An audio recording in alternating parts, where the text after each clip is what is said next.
In the annals of Greek mythology, few tales are as violent, tragic, and ultimately redemptive as the story of Kratos, the Ghost of Sparta. His journey from mortal warrior to god of war to destroyer of Olympus itself spans a lifetime of suffering, betrayal, and unquenchable rage. Tonight, we delve into this dark epic, a tale of a man whose thirst for vengeance reshapes the very foundations of the ancient world. Our story unfolds in ancient Greece, a land where gods walked among mortals, where monsters lurked in shadowy caves, and where heroes forged their legends through blood and sacrifice. It was a world ruled by the Olympians, Zeus, Poseidon, Hades, and their divine kin, capricious deities who toyed with mortal lives like children with playthings. And it was into this world that Kratos was born, a child of Sparta destined for violence. Sparta, that harsh land that valued strength above all else. From childhood, Kratos learned the ways of combat, his body hardened by brutal training, his mind sharpened by the prospect of glory in battle.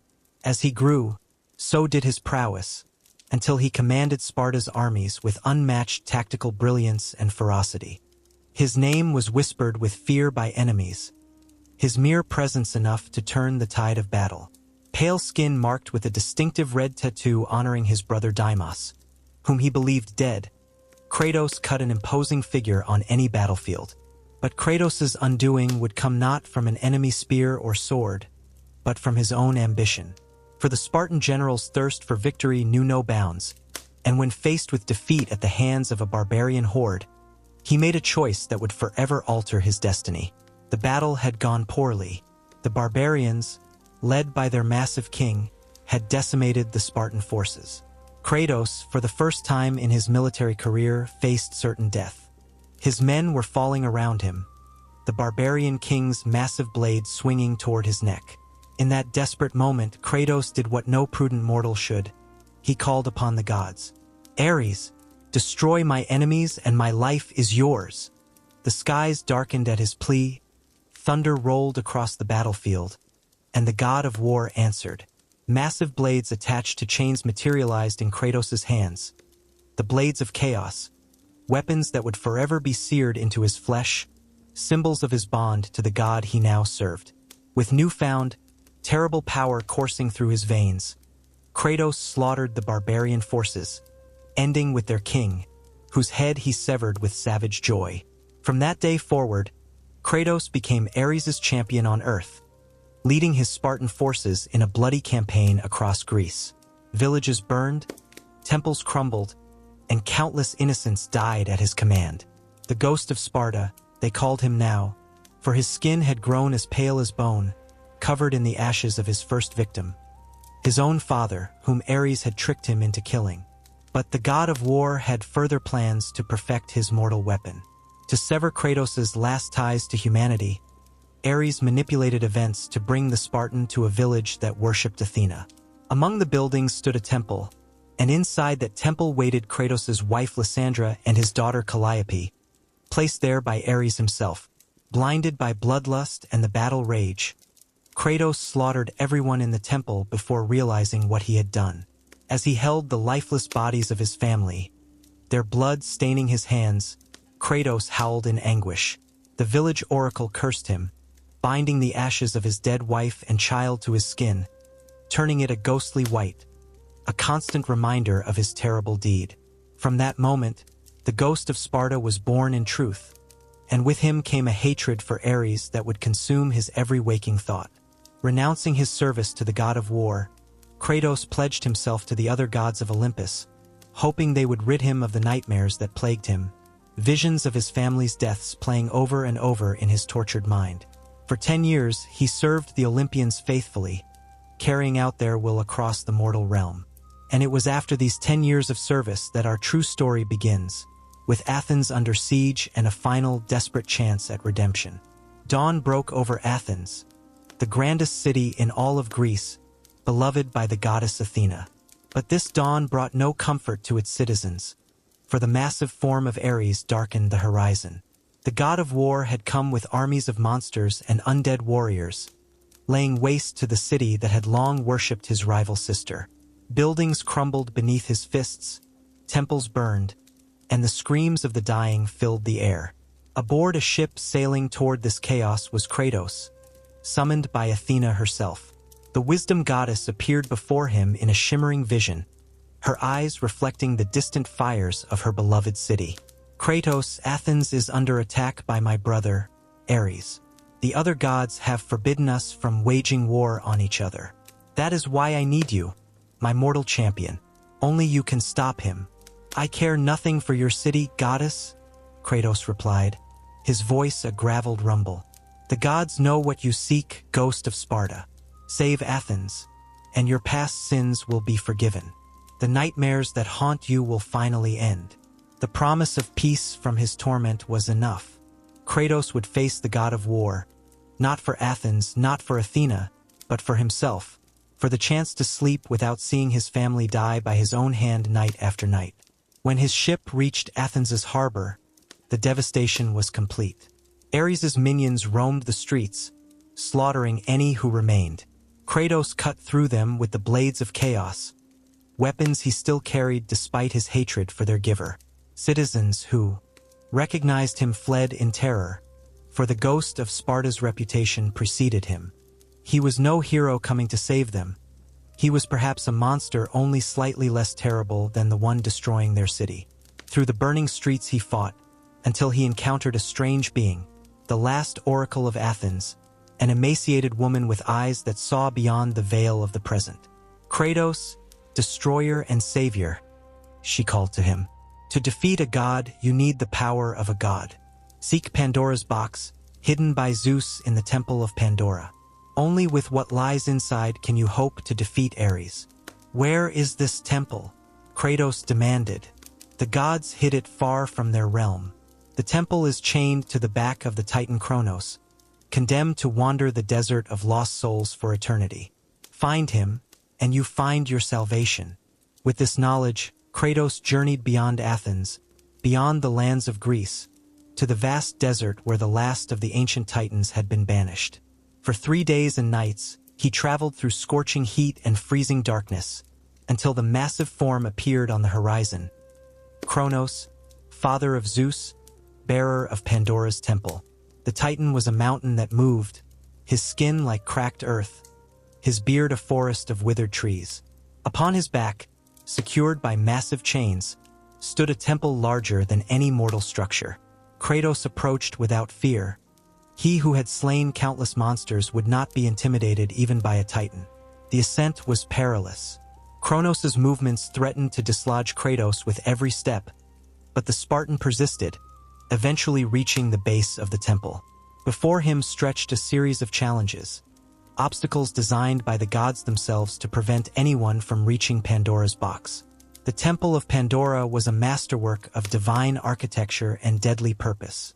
Each room, each corridor was designed to kill the unwary. Massive blades swung from ceilings, floors collapsed into pits of spikes, and statues came alive to battle intruders. But Kratos was no ordinary intruder. He was the Ghost of Sparta, forged in battle, hardened by suffering. Through the ring of fire he navigated, across the perilous cliffs of madness he climbed. In the challenge of Atlas, he carried the weight of a cosmic burden. With each trial overcome, Kratos drew closer to his prize, leaving a trail of broken mechanisms and slain guardians behind him. But he was not alone in his quest. Others sought Pandora's box, some to use its power, others to prevent its discovery. Among them was a strange, diminutive man who appeared at odd moments, offering guidance one instant and mockery the next. "You will never reach the box, Spartan," the man taunted during one such encounter. "Many have tried, all have failed." "I am not like the others," Kratos replied. "No, you are not," the man agreed with an unsettling smile. "But that may not be enough." As Kratos progressed deeper into the temple, he encountered the corpse of a recent adventurer, Athens' greatest warrior, sent by the city before Kratos had been summoned.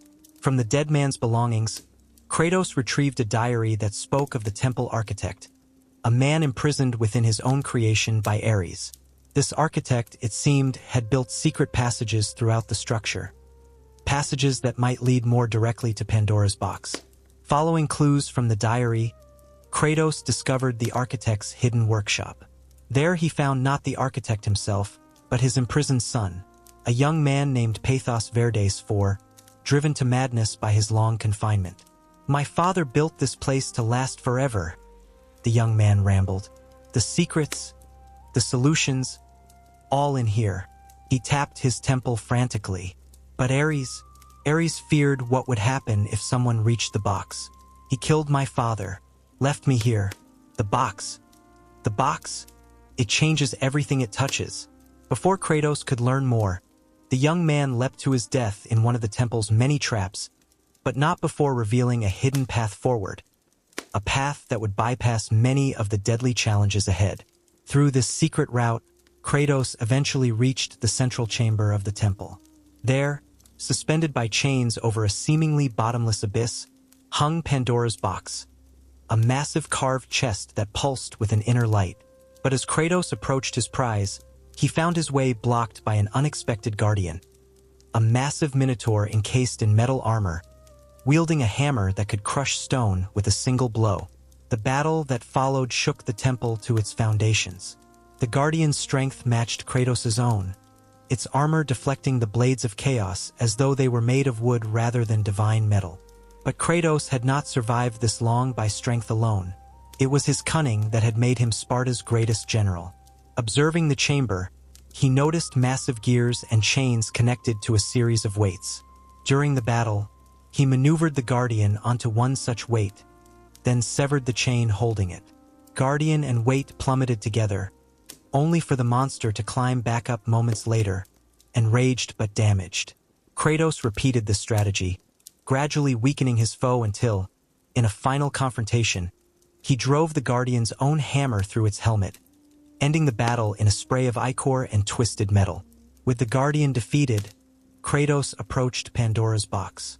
The chest was larger than he had anticipated, carved with scenes of suffering and triumph. As his hands touched its surface, he felt power emanating from within, power enough to kill a god. Using all his strength, Kratos pulled the massive chest from its chains. As he did so, magic sorcery burst forth from the box, surrounding him with visions of his past deeds. The villages burned at Ares' command, the innocents slaughtered, his family dying by his own hand. For a moment, even the ghost of Sparta seemed shaken. But the moment passed. With grim determination, Kratos began the long journey back through the temple, dragging Pandora's box behind him. The temple, sensing its greatest treasure was being stolen, began to collapse around him. Traps activated with greater frequency, guardians appeared in greater numbers, yet still Kratos pressed on, his goal now within reach. As he neared the entrance, however, fate intervened. The strange man who had appeared throughout his journey revealed himself at last. Standing before the temple exit, his form shifting until he stood revealed as Ares himself. "You have done well, my former servant," the god of war said, his voice like distant thunder. "For a simple mortal, the obstacles of Pandora's temple are nearly insurmountable. Yet you accomplished what even the gods thought impossible. But you were too late, Spartan."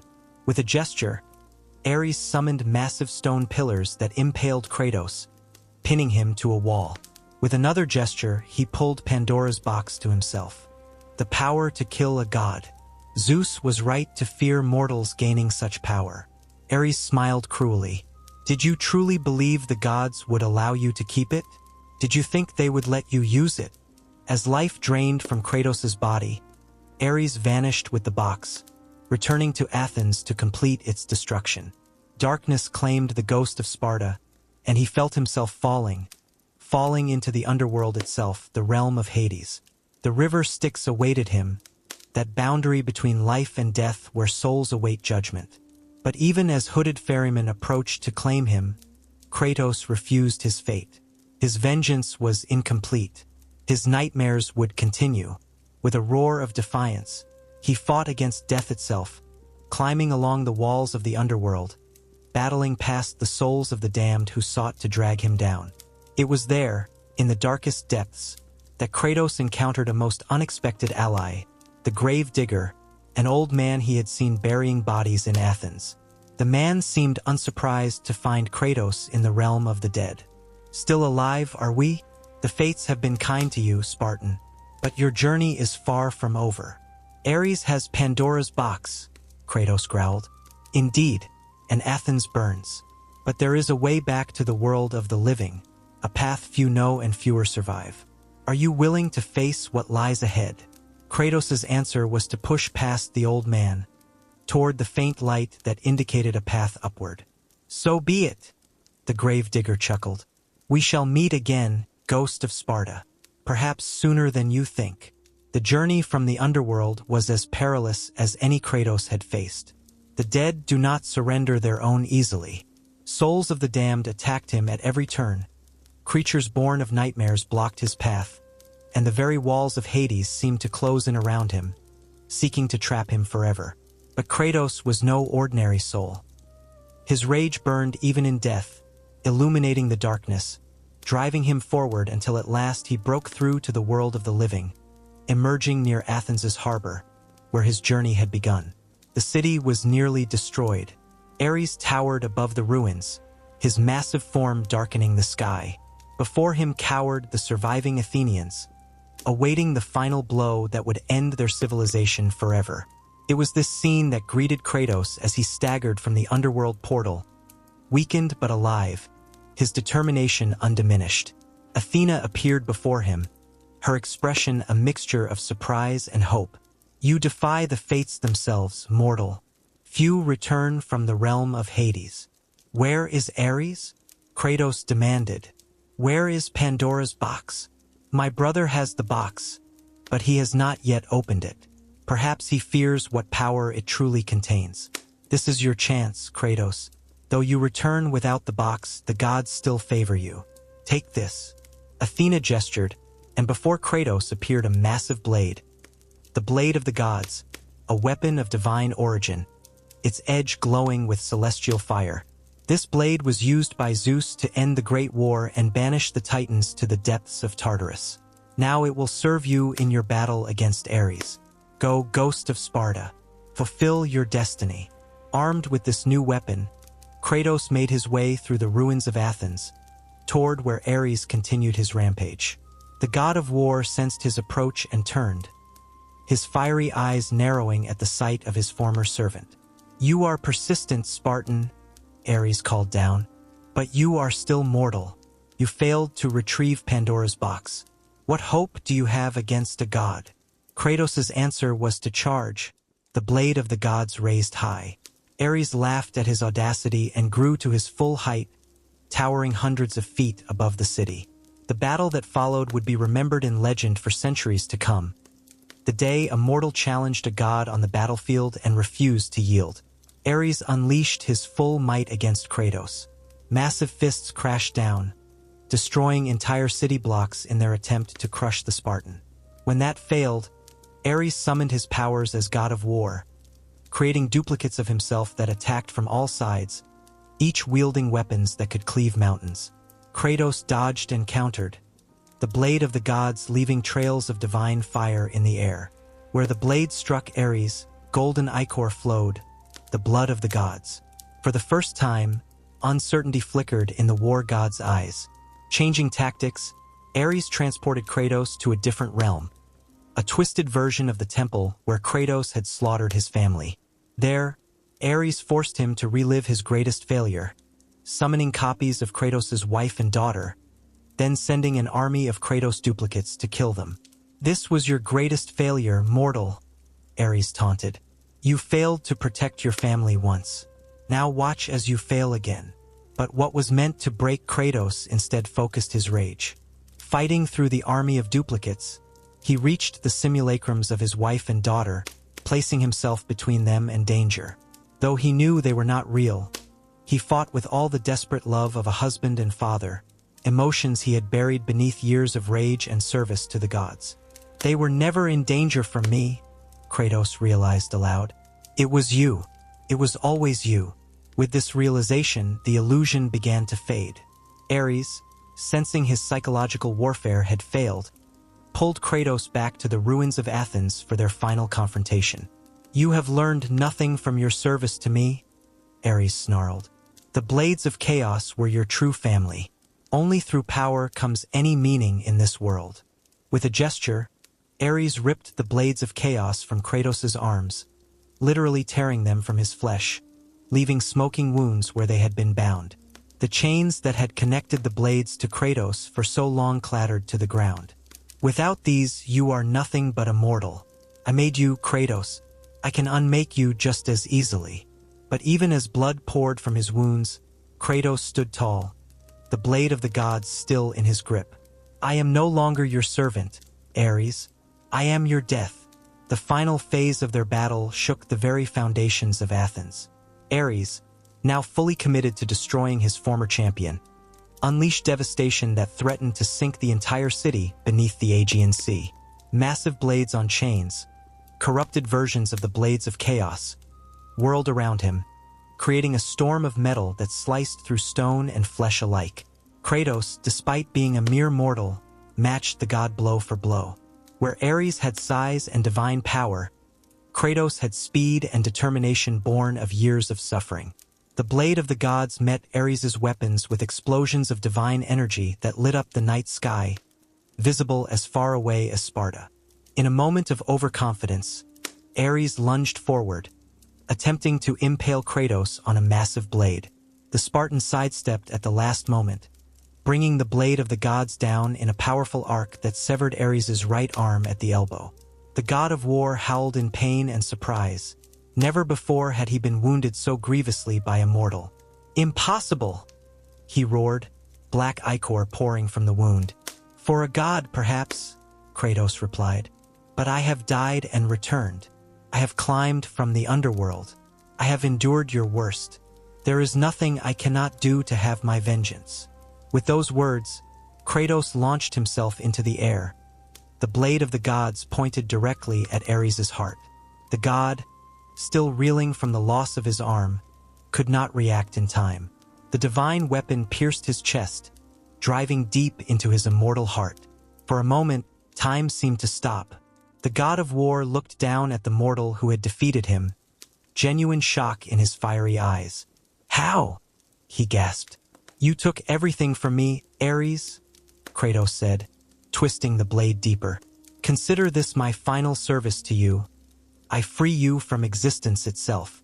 Divine light erupted from Ares' wound, spreading cracks across his massive form.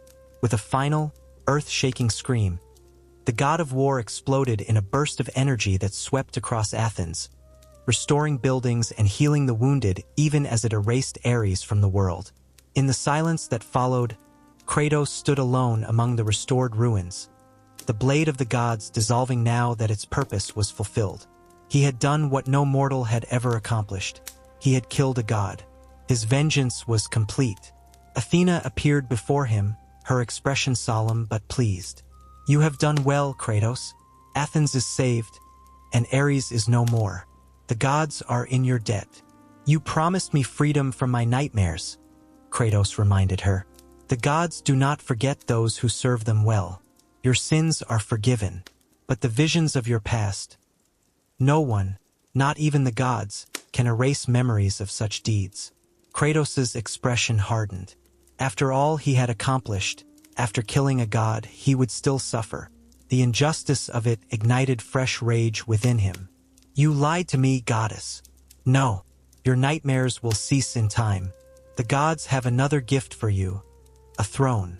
As Athena spoke, the clouds above Athens parted, revealing Mount Olympus in all its glory. At its peak, a new throne had appeared, awaiting its occupant. Ares' position as god of war now passes to you, Kratos, a new god to guide mankind in battle. This is your reward, immortality, power beyond imagining, and a place among the Olympians. Though his rage at the deception remained, Kratos could not deny the allure of such power. Perhaps as a god, he could truly escape his mortal suffering. Perhaps he could reshape the world to prevent others from experiencing the pain he had endured. And so, Kratos ascended Mount Olympus, taking his place as the new god of war.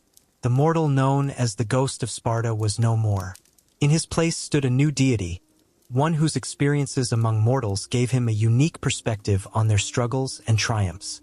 But if the gods thought that godhood would temper Kratos' rage or make him a compliant member of their pantheon, they would soon discover their grave miscalculation. For the nightmares did not cease. The memories remained, and Kratos' hatred, once focused solely on Ares, would soon find new targets. The reign of Kratos, god of war, had begun, and with it, the next chapter in his saga of vengeance against the gods who had manipulated him for so long. 3 months passed since Kratos' ascension to godhood. 3 months in which he had learned the extent of his new divine powers, and the limitations placed upon them by Zeus and the other Olympians. Though he sat upon the throne of the god of war, Kratos found his position was largely ceremonial. The other gods regarded him with suspicion and disdain, a mortal elevated beyond his station. And still the nightmares came, unchanged by his immortality. Night after night, Kratos relived the deaths of his wife and child, their screams echoing through his divine consciousness. Godhood had brought power but no peace. In his frustration, Kratos turned to the only solace he knew: war itself. He descended from Mount Olympus regularly, leading his Spartan armies on campaigns throughout Greece. City after city fell before them, until the Spartans controlled territories that rivaled Athens at its height. Blood flowed in rivers, temples burned, and the other gods watched with growing concern as their newest member rampaged across the mortal realm. On this day, Kratos led his armies against the city of Rhodes, a wealthy trading center protected by massive walls and a towering statue known as the Colossus of Rhodes. The Spartans had laid siege for weeks, their determination matching that of their divine commander. Victory was close at hand when Kratos sensed a disturbance, a divine presence watching him from Olympus. High above, in the clouded halls of the gods, Athena approached Kratos' empty throne with concern etched on her features. "You need to stop this, Kratos," she said, knowing he could hear her words even from the battlefield below. "Your wanton destruction risks the stability of the world itself. Zeus will not tolerate it much longer." But Kratos ignored her warnings. The battle for Rhodes called to him, the promise of conquest and slaughter a temporary balm for his eternal suffering. As the Spartans breached the city walls, Kratos himself led the charge, his new godly powers making him unstoppable on the battlefield. It was then that fate intervened once more. As Kratos cut through Rhodian defenders, a massive eagle soared overhead, its form blocking the sun momentarily. None took notice except Kratos himself, whose divine senses recognized the bird as no natural creature. Before he could react, the eagle released something from its talons, a small, brilliant object that streaked toward the earth like a falling star. The object struck Kratos directly, its divine energy blasting through him, draining his godly powers and reducing him to near-mortal status in an instant. As he struggled to comprehend what had happened, the energy that had left his body surged toward the Colossus of Rhodes, the massive bronze statue that overlooked the harbor. The statue's eyes glowed with unholy light. Metal creaked and groaned as the Colossus moved, stepping from its pedestal for the first time since its creation. The defenders of Rhodes cheered at this apparent miracle, while the Spartan soldiers fell back in superstitious terror. Kratos alone stood his ground as the Colossus approached, its bronze fist raised to crush him. Though weakened, the Ghost of Sparta was far from helpless. He dodged the massive fist as it crashed into the ground, then used the momentum to leap onto the Colossus's arm, beginning the climb up its metallic body. "Zeus!" he roared, recognizing the king of the gods' handiwork in this betrayal. "Is this how you reward my faithful service?" No answer came but the creaking of bronze as the Colossus attempted to dislodge the former god from its frame. Kratos persisted, climbing higher until he reached the statue's head. There, he drove his blades into its eyes, channeling what little godly power remained to him into a devastating attack that cracked the Colossus's skull. The battle raged through the streets of Rhodes, Spartan and Rhodian alike fleeing as god and animated statue devastated the city in their conflict. Buildings crumbled, ships in the harbor sank beneath waves caused by the Colossus's steps, and still Kratos fought on, his mortal frame pushed beyond normal endurance. As the battle reached its climax, a strange object appeared before Kratos. A massive blade embedded in stone, radiating divine power. The blade of Olympus, Zeus's own weapon, used to end the Titanomachy and imprison the Titans in Tartarus. "Your powers are diminished, Kratos," Zeus's voice boomed from the heavens. "But here is a path to victory. Channel what godhood remains into the blade. Only then will you defeat the Colossus." Though suspicious of this sudden aid, Kratos had little choice. The Colossus was regaining strength, and his own was fading rapidly. Grasping the hilt of the divine blade, he channeled his remaining godly essence into it, feeling his immortality drain away with each passing second. The blade accepted his sacrifice, beginning to glow with terrible power. Fully mortal once more but armed with a weapon of unimaginable might, Kratos turned to face the Colossus for their final confrontation. The battle was brief but catastrophic. The blade of Olympus cut through the Colossus's bronze shell as though it were parchment, severing limbs and eventually piercing the magical core that animated it. As the massive statue began to collapse, Kratos found himself trapped within its hollow chest, unable to escape as tons of bronze crashed down around him. Pinned beneath the wreckage, his body broken and blood pooling beneath him, Kratos saw a figure approach through the dust and smoke. Zeus himself, king of the gods, in the form of an old but powerful man. "You have served me well, Kratos," Zeus said, his voice both gentle and terrible. "But your usefulness has come to an end." "The gods betrayed me," Kratos gasped through blood-flecked lips. "No, you betrayed the gods. Your ambition knows no bounds, Ghost of Sparta. First Ares, then all of Greece. How long before you set your sights on Olympus itself?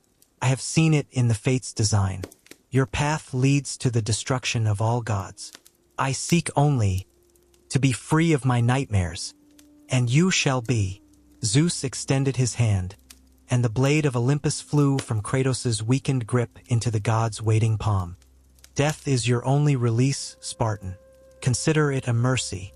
With that, Zeus plunged the blade into Kratos' chest, driving it through his heart and into the ground beneath. Divine energy surged through the Spartan's body, not healing but destroying, breaking down the last vestiges of immortality that clung to him. "In the end, Kratos, you'll realize the one thing you could never defeat was yourself." Zeus twisted the blade, ensuring the wound was mortal. "Now return to Hades. This time, there will be no escape." As darkness closed in around Kratos' vision, he saw Zeus depart, taking the blade of Olympus with him. The king of gods left the former god of war to die alone amid the ruins of Rhodes, just another casualty in a city full of corpses. But death, it seemed, was not yet ready to claim Kratos permanently. As his spirit began its journey back to the underworld, massive hands reached up from below, grasping him, pulling him not down toward Hades but in another direction entirely, toward an even deeper realm. "I have been watching you, Ghost of Sparta." A voice like moving mountains rumbled around him. "Your hatred of Zeus gives you great strength. It will serve you well in the coming battles." The darkness surrounding Kratos' spirit took shape, a massive face with features carved from what appeared to be living stone, eyes glowing with ancient malice. "Who are you?" Kratos demanded. "I am Gaia, mother of the Titans," the entity replied. "And you, Kratos, will be the instrument of our revenge against Zeus and all Olympians. They betrayed you as they once betrayed us. Together, we will bring Olympus crashing down." "I serve no one," Kratos growled. "You need not serve. You need only survive and hate." Gaia's massive hand closed around Kratos' spirit. "Return to life, Ghost of Sparta. Climb from the underworld once more. Find the Sisters of Fate, and with their power, you will be able to change your destiny, to return to the moment Zeus betrayed you and have your vengeance." With these words, Gaia cast Kratos' spirit back toward the mortal realm, not to the ruins of Rhodes, but deeper still, to the very depths of the underworld itself. If he were to return to life and have his vengeance, he would need to climb from the darkest pit of Hades, a journey no soul had ever completed. Kratos awoke on the banks of the river Styx, surrounded by the wailing souls of the damned. The waters pulled at him, seeking to drag him deeper into eternal torment. But the ghost of Sparta had not survived this long to surrender now. With a roar that scattered nearby shades, he began his ascent from the underworld once more. The journey was arduous beyond imagining. The realm of Hades was not meant to release its captives, and the very landscape fought against him. Shifting passages, collapsing bridges, rivers of boiling blood that blocked his path. Worse still were the guardians of the dead, Cerberus hounds that hunted him through the gloom, harpies that descended from the cavernous ceiling to tear at his flesh, and undead warriors who recognized the ghost of Sparta and sought vengeance for their deaths at his hands in the mortal world. It was during this ascent that Kratos encountered an unexpected ally, the spirit of Athena, the only Olympian who had shown him any measure of kindness. "You should not be here, Kratos," she said, her form translucent in the gloom of Tartarus. "Your death was not meant to happen so soon." "Zeus betrayed me," Kratos replied, his voice thick with hatred. "My father believes he is protecting Olympus. There is a prophecy, the fall of the gods comes not from the Titans, but from a mortal marked by destiny.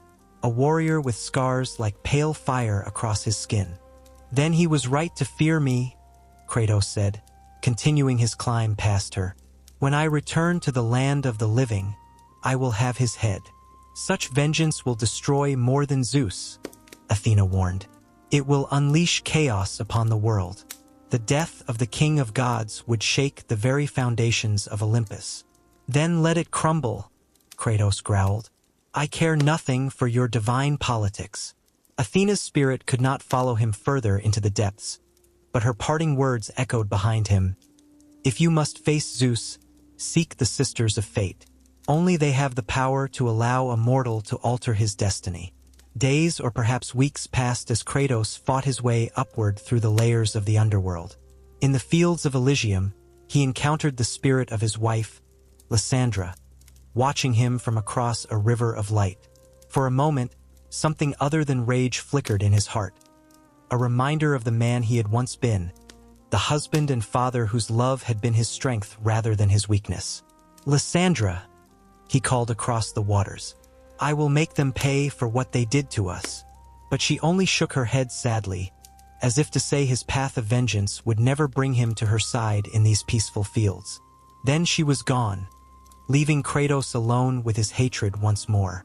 When at last he reached the upper levels of the underworld, Kratos found his path blocked by the three judges of the dead Aeacus, Rhadamanthus, and Minos, who determined the final fate of each soul that passed through Hades' realm. "Ghost of Sparta," they spoke in unison, their voices echoing from empty eye sockets. "You have been judged and found wanting. Return to the depths where you belong." "I am not yet dead," Kratos replied, raising his blades. "And no one, god, mortal, or spirit, will prevent my return."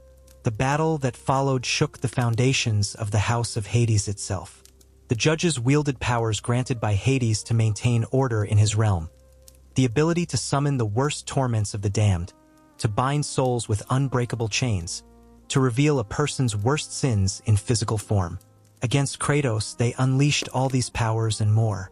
Aeacus summoned the souls of all those Kratos had slain in Ares' service, villages of innocents who reached for him with burning hands.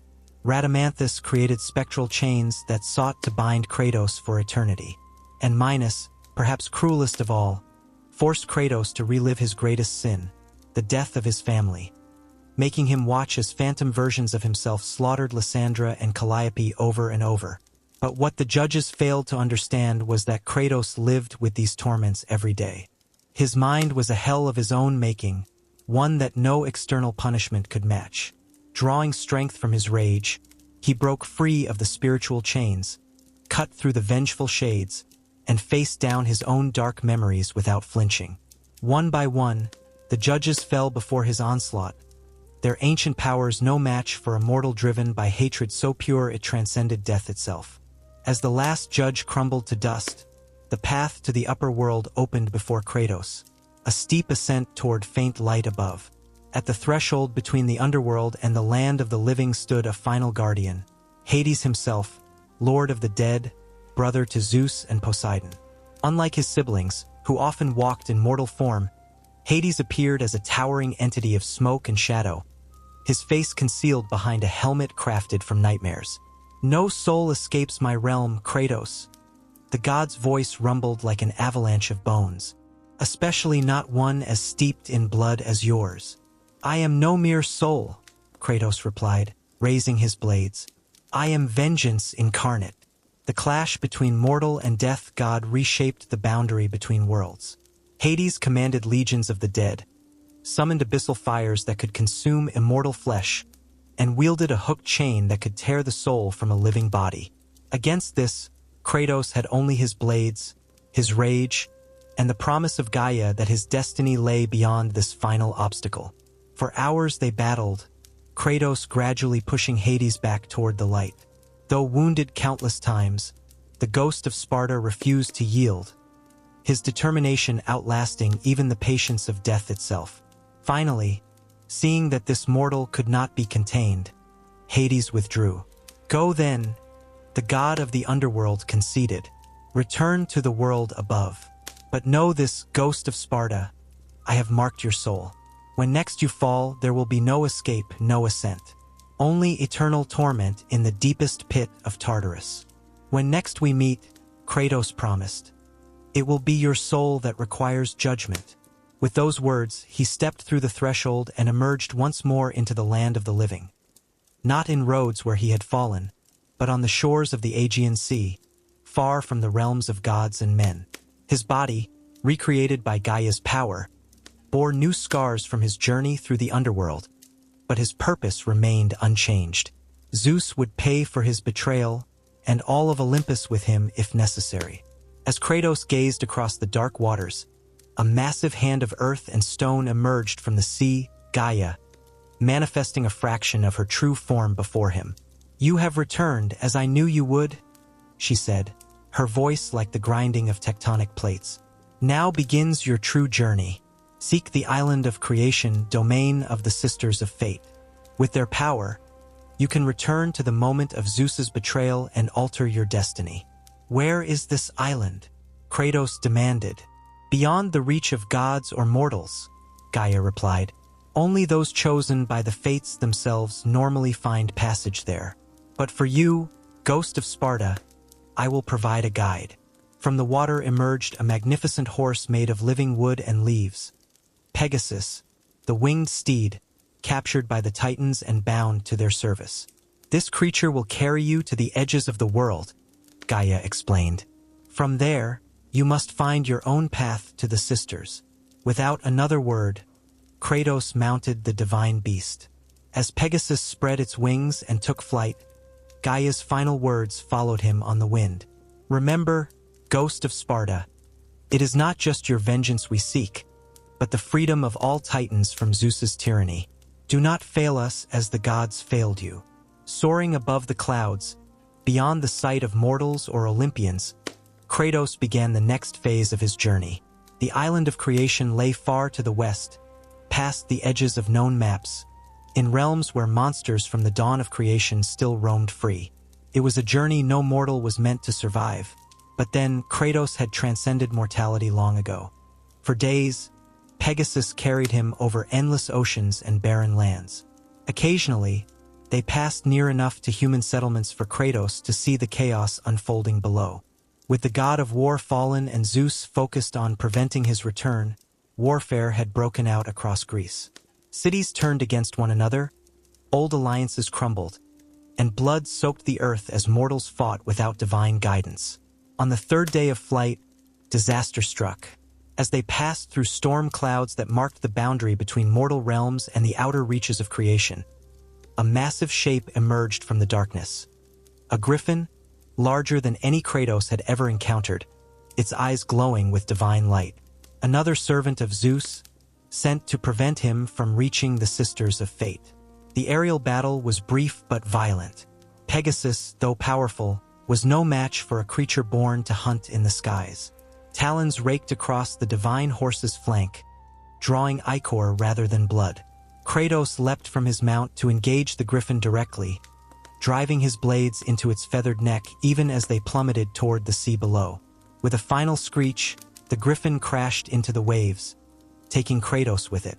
Pegasus, wounded but alive, circled briefly before flying onward, toward the island of creation, following its original command even without its rider. Kratos surfaced amid the wreckage of the battle, the griffin's corpse already sinking into the depths. Around him stretched endless ocean in all directions, with no land in sight. Even for the Ghost of Sparta, this seemed a death sentence, until a shape appeared on the horizon, a ship moving against the wind and waves, heading directly toward him. As it drew closer, Kratos saw it was no ordinary vessel. The ship's hull was crafted from bones and sinew rather than wood, its sails made from flayed skin that glowed with unholy light. Upon its deck stood a single figure, a man with skin as pale as Kratos' own, but stretched tight over an emaciated frame, his eyes hollow pits that somehow still saw. "Ghost of Sparta," the figure called as the ship drew alongside Kratos. "I have been waiting for you. Who are you?" Kratos demanded, climbing aboard despite his suspicions. "I am the ferryman," the figure replied. "Sharon in some tongues. I transport souls to their final judgment. But for you, I have a different destination in mind." "The island of creation," Kratos said, understanding dawning. "Indeed, the sisters rarely allow visitors, but your thread in the loom of fate has unusual properties. It tangles with those of gods and titans alike. They will want to see you before they cut it short." As Sharon spoke, the ship changed course, sailing not across the surface but somehow through the fabric of reality itself. The sea around them shifted from blue to black to colors no mortal eye was meant to perceive. Time and space bent as the vessel traversed realms beyond mortal comprehension, until at last they approached a massive island that seemed to exist in multiple places simultaneously, its shores both distant and immediate, its mountains both ancient and newly formed. "The island of creation," Sharon announced, "domain of the Sisters of Fate, where past, present, and future are woven into a single tapestry." Before Kratos could respond, a massive tentacle erupted from the waters, wrapping around the ship and squeezing until the bone hull cracked.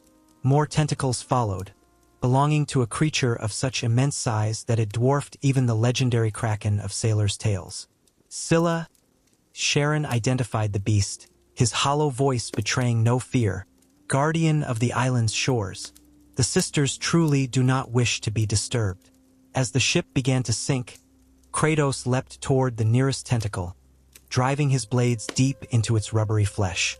The creature roared in pain, a sound that shook the very air, and redoubled its attack. Sharon and his vessel were dragged beneath the waves, leaving Kratos to battle the monster alone while treading water. The fight was among the most desperate of Kratos' life. For every tentacle he severed, two more emerged from the depths. The monster's main body remained hidden beneath the surface, attacking from directions impossible to predict.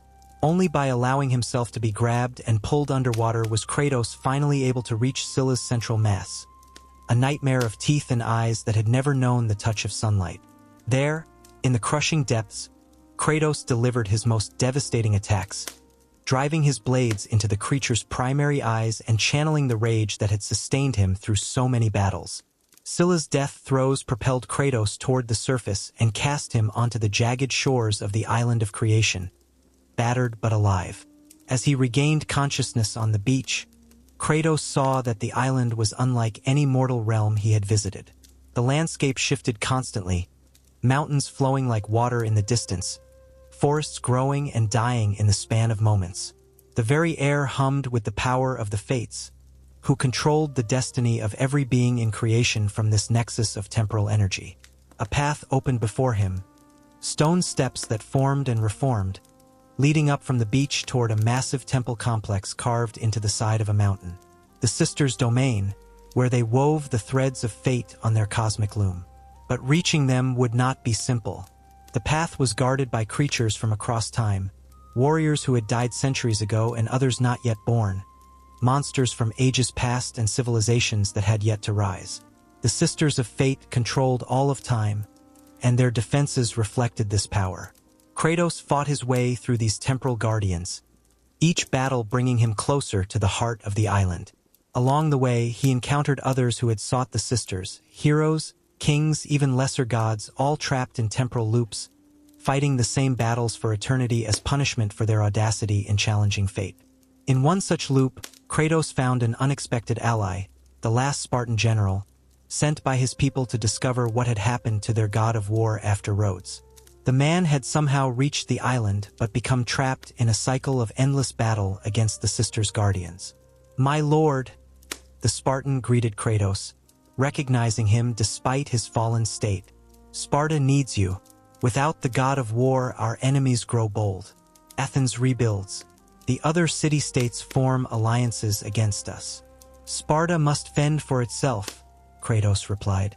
"I have greater concerns than mortal wars."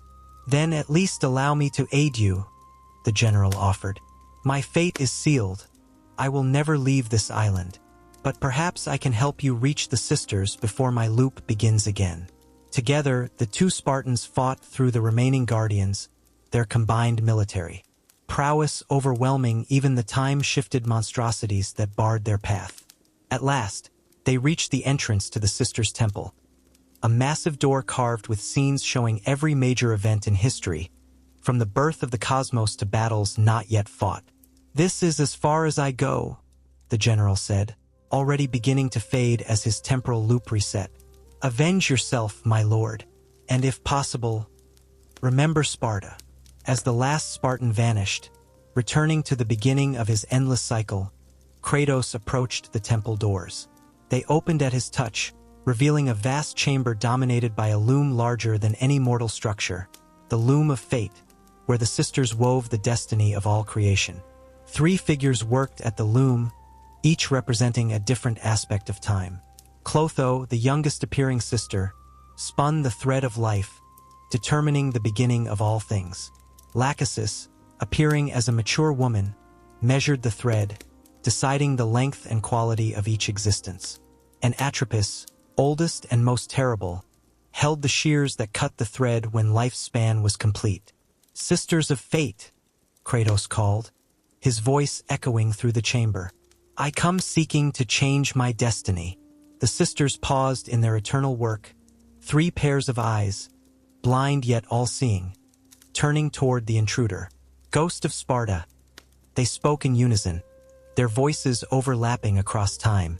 "Your coming was woven into our design long ago, yet the manner of your arrival, unexpected." "I care nothing for your designs," Kratos replied. "Zeus betrayed me. I seek to return to that moment and alter the outcome." "What you ask is impossible," Lachesis said. "No mortal may change what has been woven." "The tapestry of time is delicate," Clotho added. "To pull one thread risks unraveling all." "And your thread, Ghost of Sparta," Atropos finished, raising her shears, "is due to be cut. Here, now, your journey ends." Without warning, the sisters attacked, not with physical weapons but with their control over time itself. Around Kratos, reality fractured. He found himself fighting not one battle but many simultaneously, facing the sisters in the present while also reliving past conflicts and glimpsing future struggles that had not yet occurred. In one moment, he was battling Ares in Athens again. In the next, he faced the Colossus of Rhodes. Then he was in his final confrontation with Zeus, still to come. The sisters forced him to experience all these moments at once, attempting to overwhelm his mind with temporal displacement.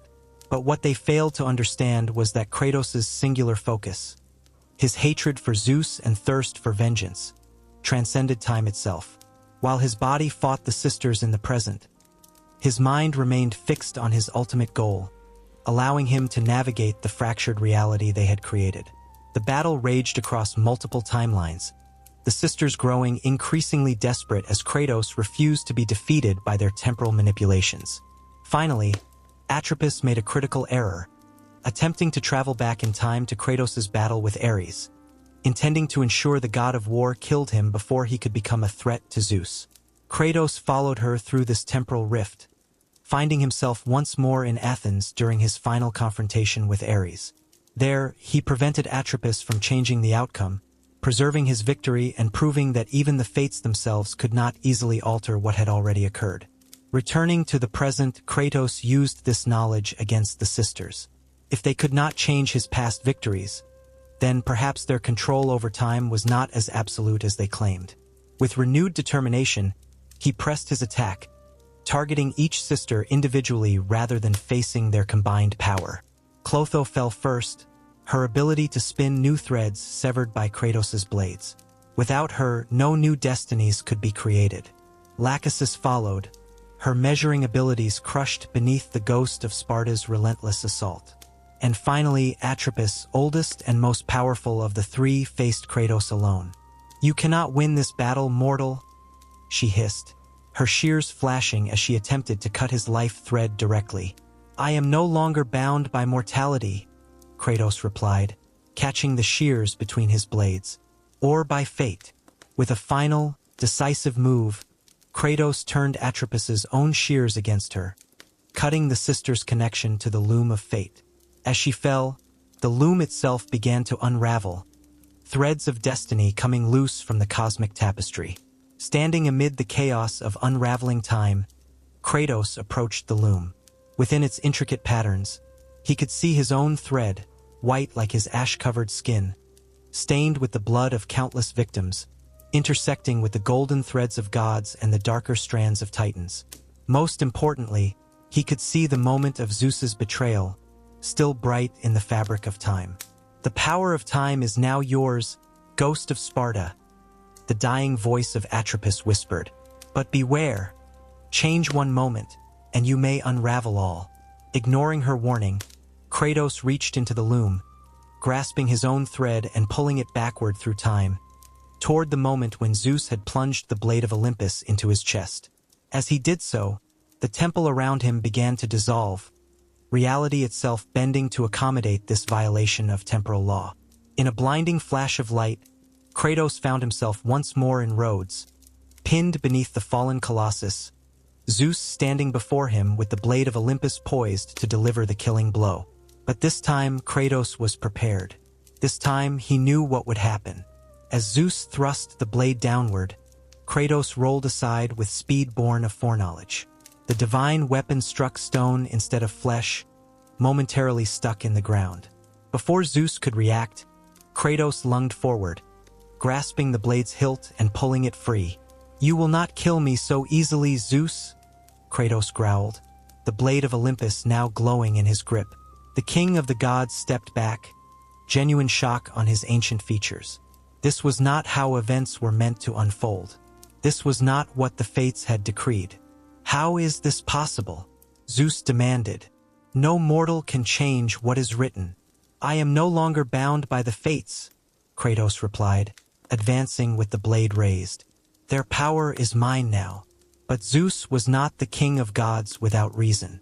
Recognizing the threat before him, he transformed into his divine form, a being of pure lightning and storm, towering above the ruins of Rhodes. With a gesture, he called down thunderbolts that shattered what remained of the city, forcing Kratos to dodge and weave amid the destruction. "You forget yourself, mortal," Zeus roared, his voice shaking the very heavens. "I created the blade of Olympus. Its power is mine to command." With another gesture, Zeus attempted to pull the blade back to himself. Kratos felt the weapon tremble in his grip, its loyalty torn between its creator and its current wielder. For a moment, it seemed Zeus would succeed in reclaiming his weapon, until Kratos channeled his hatred through the blade itself, tainting its divine power with his mortal rage. The blade of Olympus stilled in his hands, recognizing a new master. Kratos had not simply taken the weapon. He had claimed it, bound it to his will as thoroughly as Ares had once bound the blades of chaos to his flesh. Seeing this, Zeus changed tactics. Instead of attempting to reclaim the blade, he summoned the full power of the sky, lightning, wind, and rain combining into a storm that threatened to level what remained of Rhodes.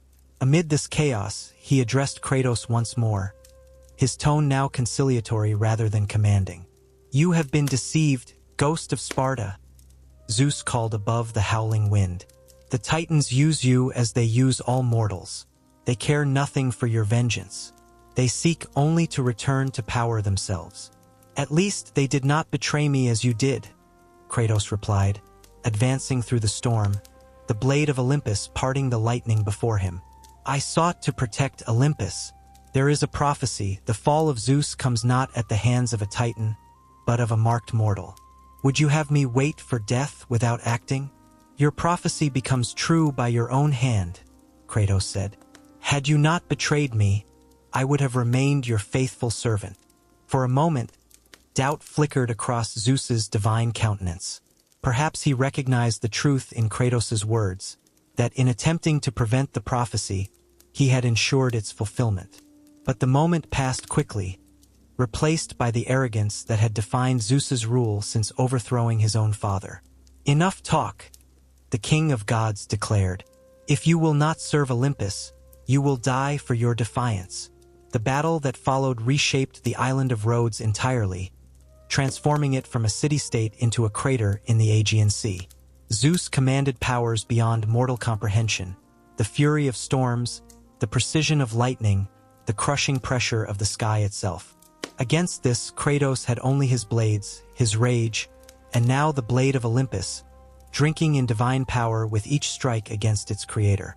As the battle reached its climax, Zeus resorted to his final tactic, expanding his divine form to its fullest extent, becoming a storm that engulfed the entire horizon. Within this tempest, his voice boomed like continuous thunder. I gave you godhood once, Kratos. I welcomed you to Olympus despite your mortal origins, and this is how you repay that generosity. With betrayal and violence. I repay you as you repaid me, Kratos shouted into the storm, with the same coin of betrayal. Focusing all his hatred into the blade of Olympus, Kratos leapt into the heart of the storm, into Zeus's expanded consciousness itself. There, within the god's own divine form, he drove the blade into what passed for Zeus's heart, a core of pure lightning and cosmic power. The effect was immediate and catastrophic.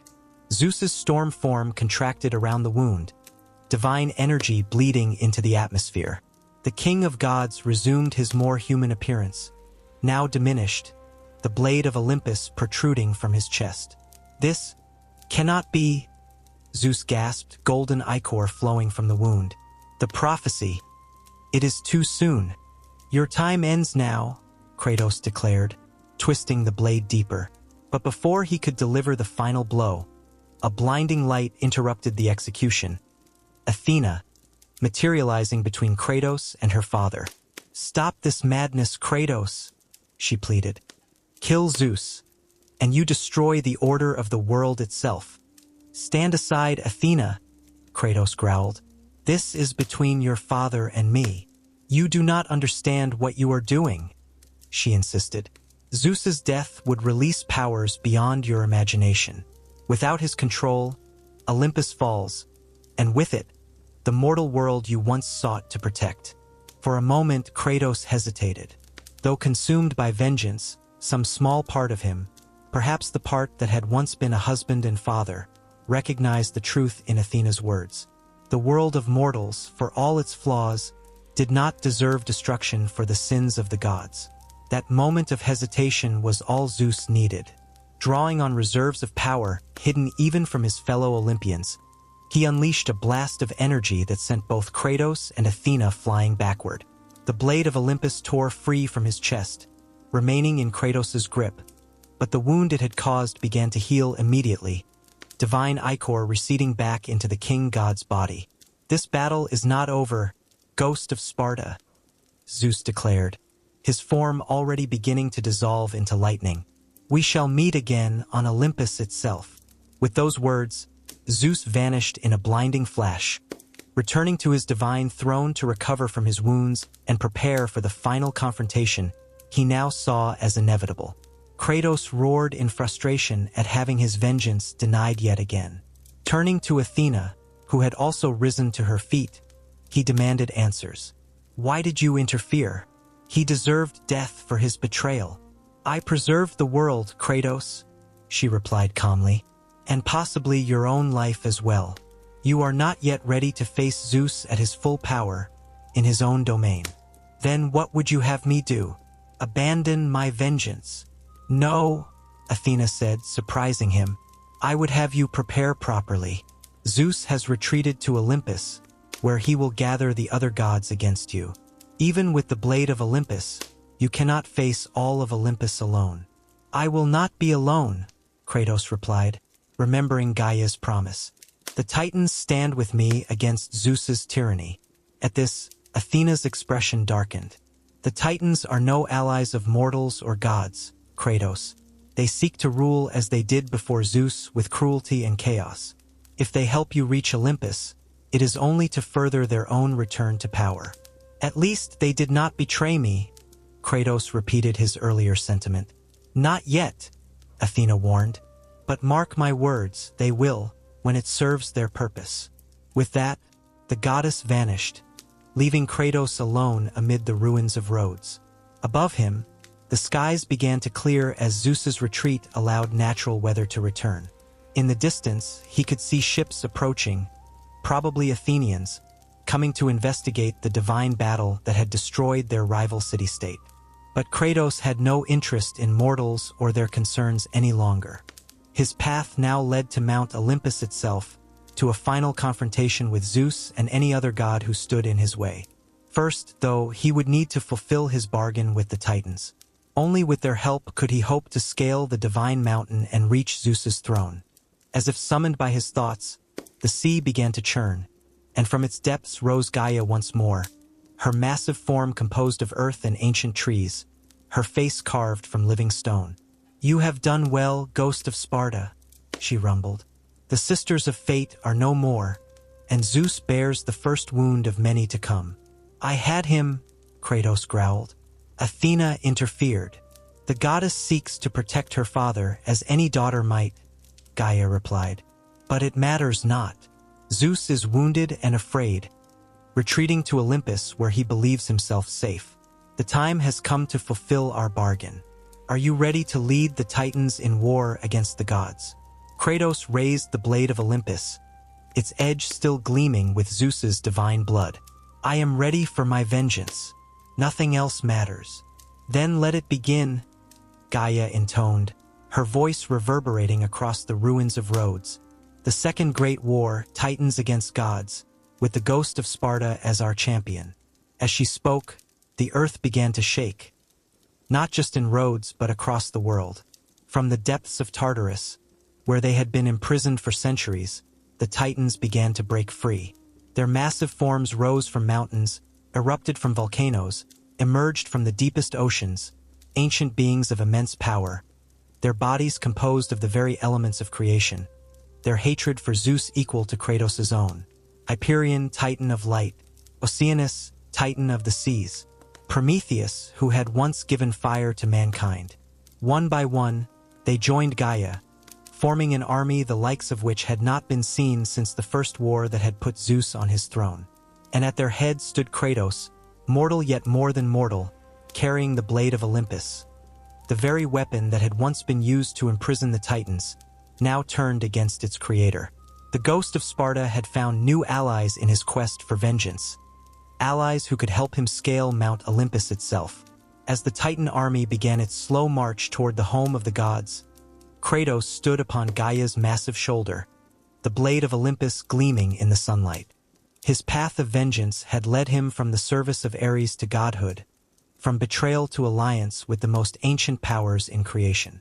Now it would lead him to Olympus itself, where Zeus waited, gathering his divine children for the coming assault.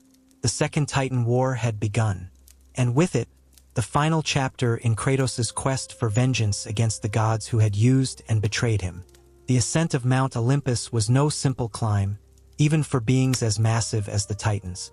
The sacred mountain, home of the gods, was protected by divine barriers, treacherous terrain, and guardians placed by Zeus himself after the First Titan War. But what Zeus had not anticipated was the sheer determination of his enemies, both Titan and mortal, or the power that Kratos now wielded with the blade of Olympus. From his position on Gaia's shoulder, Kratos surveyed the approaching battlefield. Mount Olympus rose before them, its peak shrouded in storm clouds summoned by Zeus. Lightning flashed continuously around the summit, a display of the king god's power and his readiness for war. Lower on the mountain, armies of lesser gods and divine servants prepared for the Titans' assault, their weapons gleaming with celestial fire. The gods have had centuries to prepare their defenses, Gaia commented, her voice rumbling through her massive frame. This will not be an easy battle, Ghost of Sparta. I do not expect it to be easy, Kratos replied. Only satisfying. As the Titan army approached the base of the sacred mountain, the first wave of Zeus's defenses revealed themselves. Massive statues carved from living stone, animated by divine will. These leviathans, each the size of a Titan themselves, had been created after the first war as a precaution against their return. Now they rose from the earth, their stone eyes fixing on the approaching army with mindless hostility. The battle at the foot of Olympus shook the foundations of Greece itself. Titan fists smashed against stone guardians, ancient magic clashed with elemental fury, and the mortal lands below trembled with each impact. Kratos himself leapt from Gaia's shoulder to engage one of the leviathans directly, the blade of Olympus cleaving through enchanted stone as though it were flesh. Gradually, the Titan army pushed forward, beginning the ascent of the lower slopes. But as they climbed higher, Zeus unveiled his next line of defense, the power of his brother Poseidon, god of the seas. From the waters surrounding Olympus's base erupted massive tentacles of liquid, each controlled by Poseidon himself. From the waters surrounding Olympus's base erupted massive tentacles of liquid, each controlled by Poseidon himself. The god of the seas had transformed into a watery colossus. His consciousness spread throughout the liquid appendages that now lashed at the ascending Titans. Gaia! Poseidon's voice boomed across the mountainside, amplified by the water he commanded.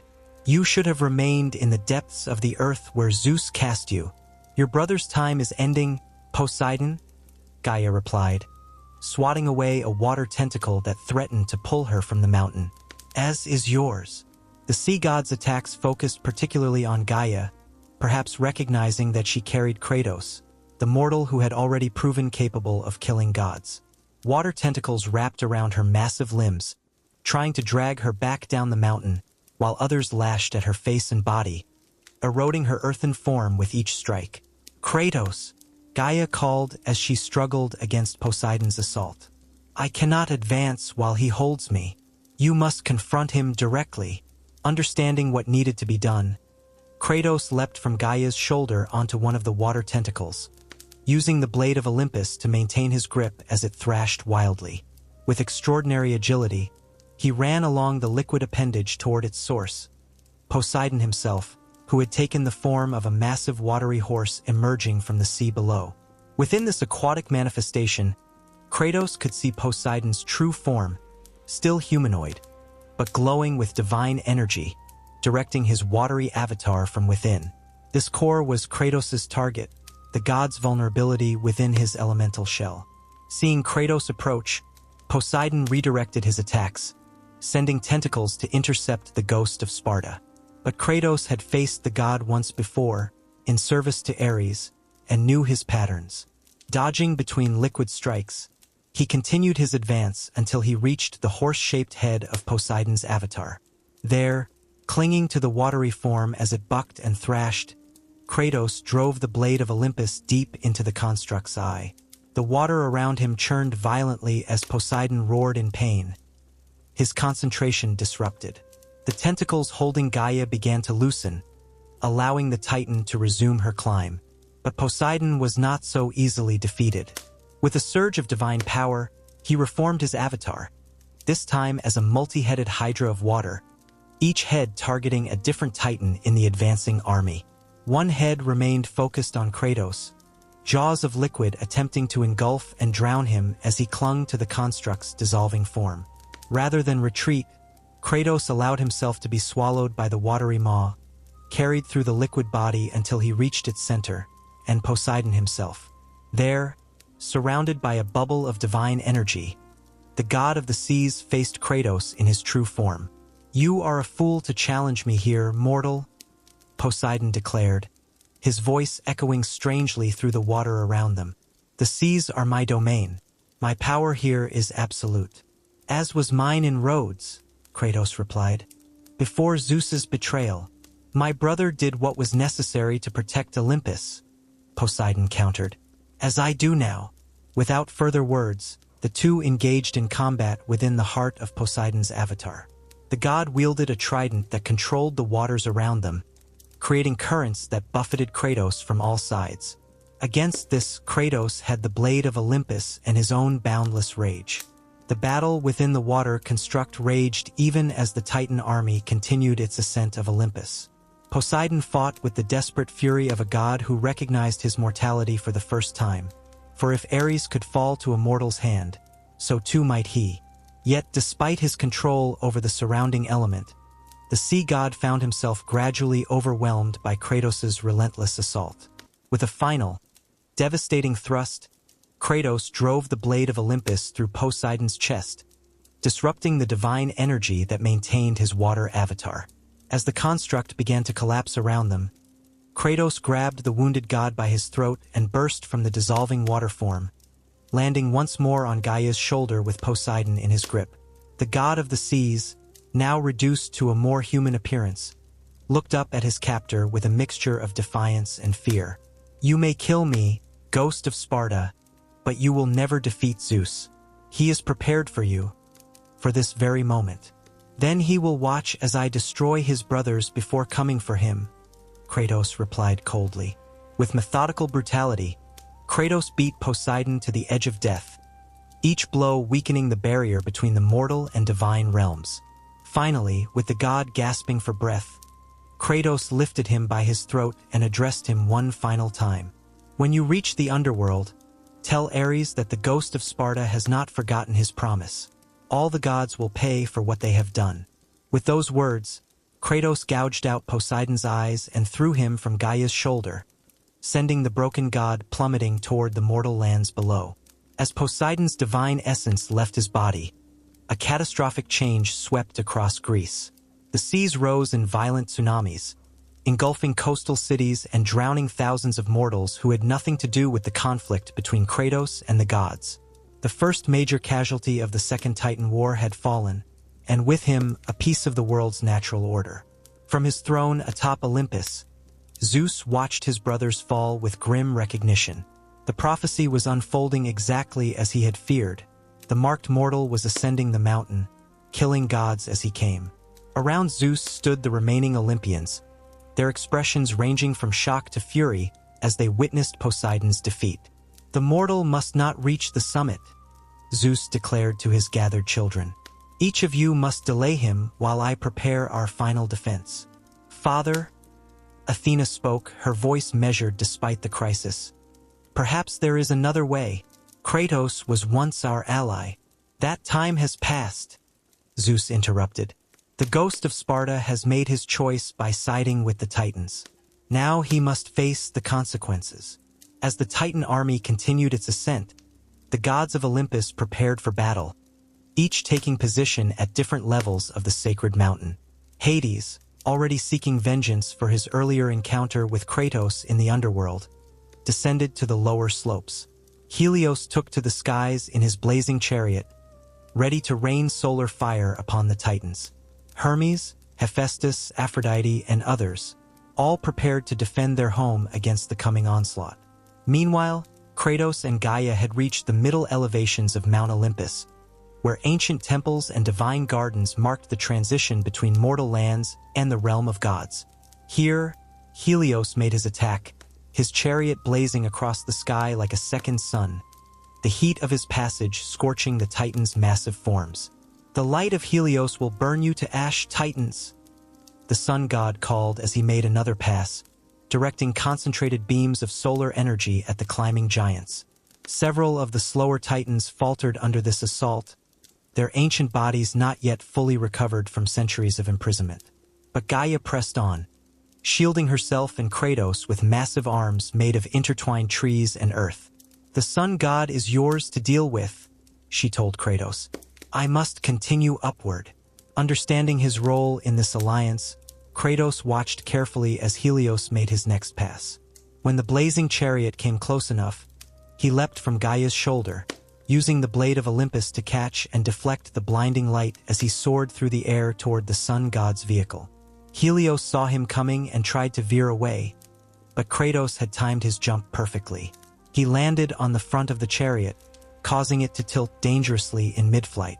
The divine horses pulling the vehicle neighed in panic as their master struggled to maintain control while simultaneously fending off Kratos' attack. "You bring destruction to everything you touch, Ghost of Sparta," Helios accused as he drew his own sword to counter the blade of Olympus. "First Rhodes, now Olympus itself. I bring justice," Kratos replied, pressing his attack as the chariot careened wildly through the sky above the battlefield. For every betrayal, for every lie the gods have told. Their battle transformed the day into a chaotic display of light and shadow as Helios' control over the sun wavered. One moment blinding light scorched the mountainside. The next, darkness fell as if night had suddenly descended. The effect disoriented gods and titans alike, creating pockets of advantage and disadvantage across the battlefield. Finally, with a decisive strike, Kratos shattered Helios' sword and grabbed the sun god by his radiant throat. The chariot, now without guidance, began to plummet toward the mountainside. "Without me, the world falls into eternal darkness," Helios warned, his voice strained under Kratos' grip. "Is that what you want? To doom the mortals you once protected?" For a moment, Kratos hesitated, not out of mercy, but in calculation. Then, with cold precision, he drove the blade of Olympus through Helios' chest, not killing him outright but weakening him severely. "The world survived before the gods," Kratos said as the chariot crashed into a temple halfway up Olympus' slope. "It will survive after them." Dragging the wounded sun god from the wreckage, Kratos stood over him amid the ruins of the once sacred structure. Around them, the battle between titans and gods continued, but in this small space, time seemed suspended as predator stood over prey. "Kratos, wait!" Helios gasped, golden ichor flowing from his wounds.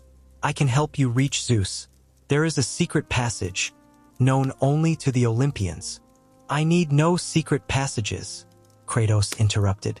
"The Titans will carry me to Zeus."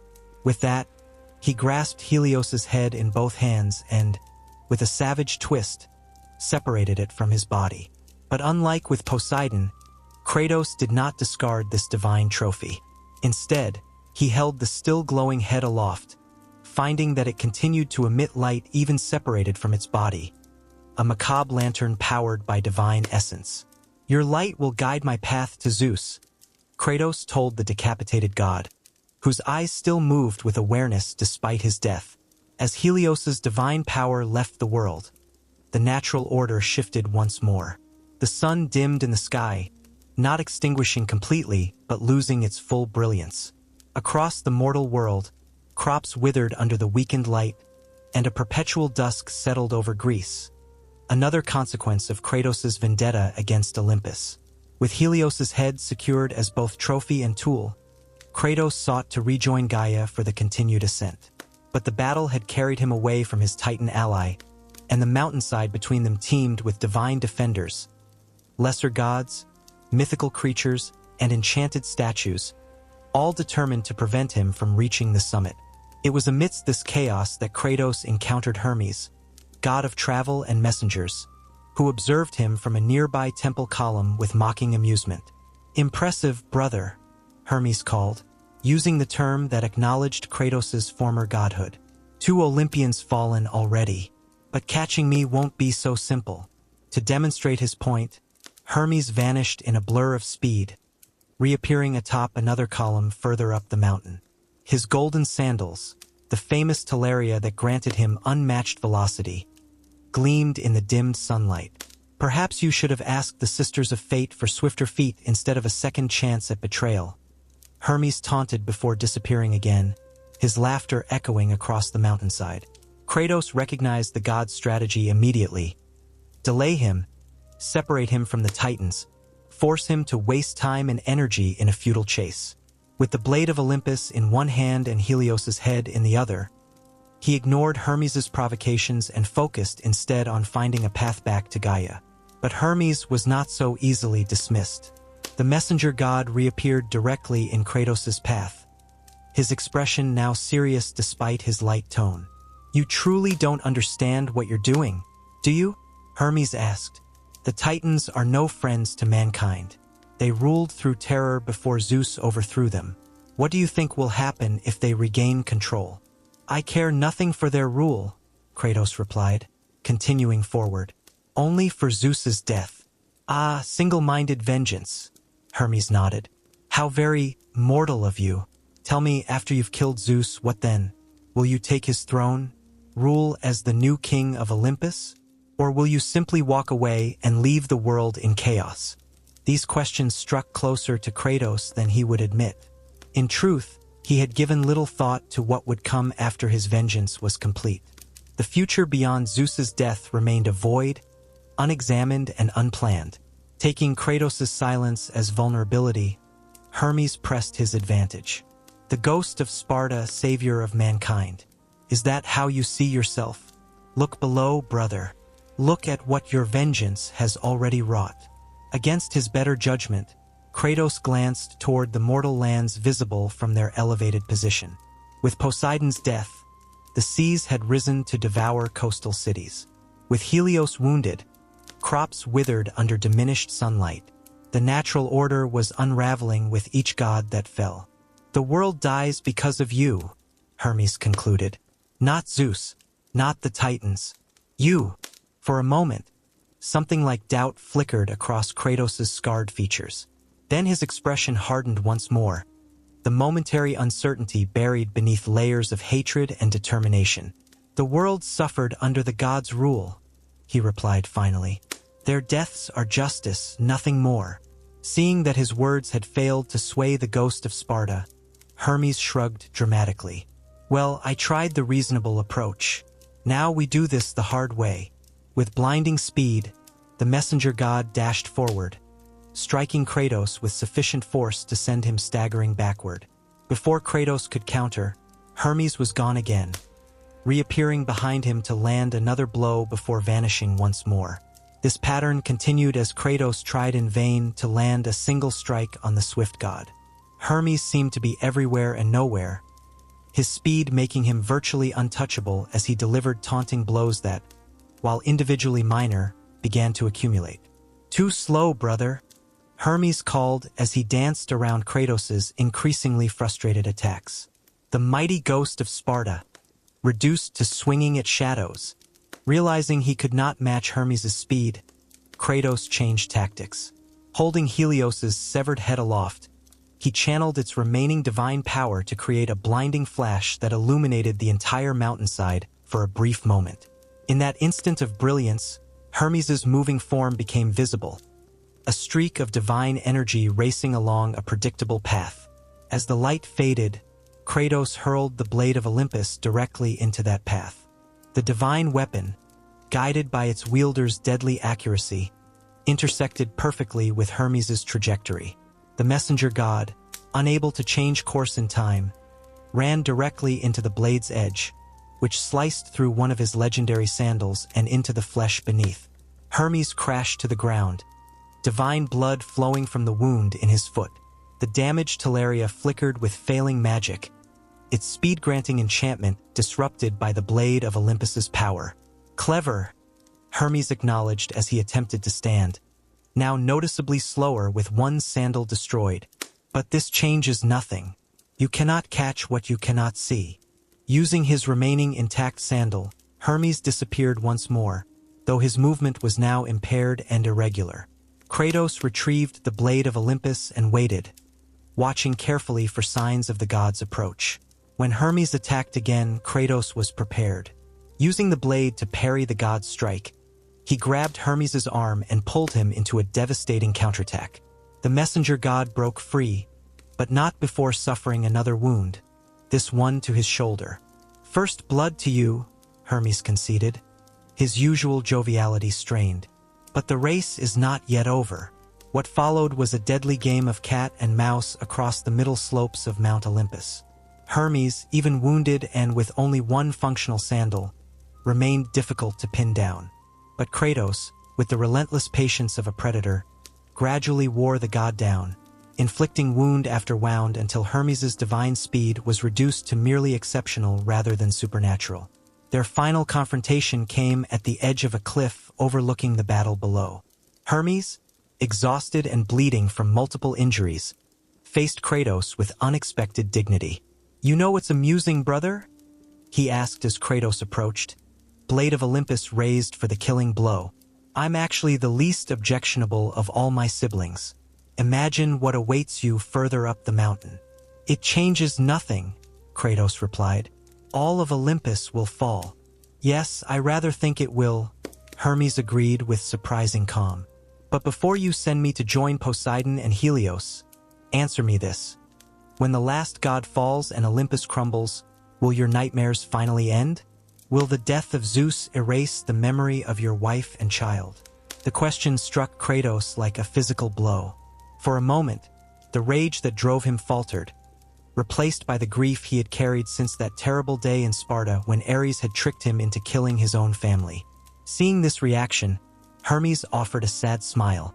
"I thought not. Farewell, Ghost of Sparta. May you find the peace that has eluded you in life."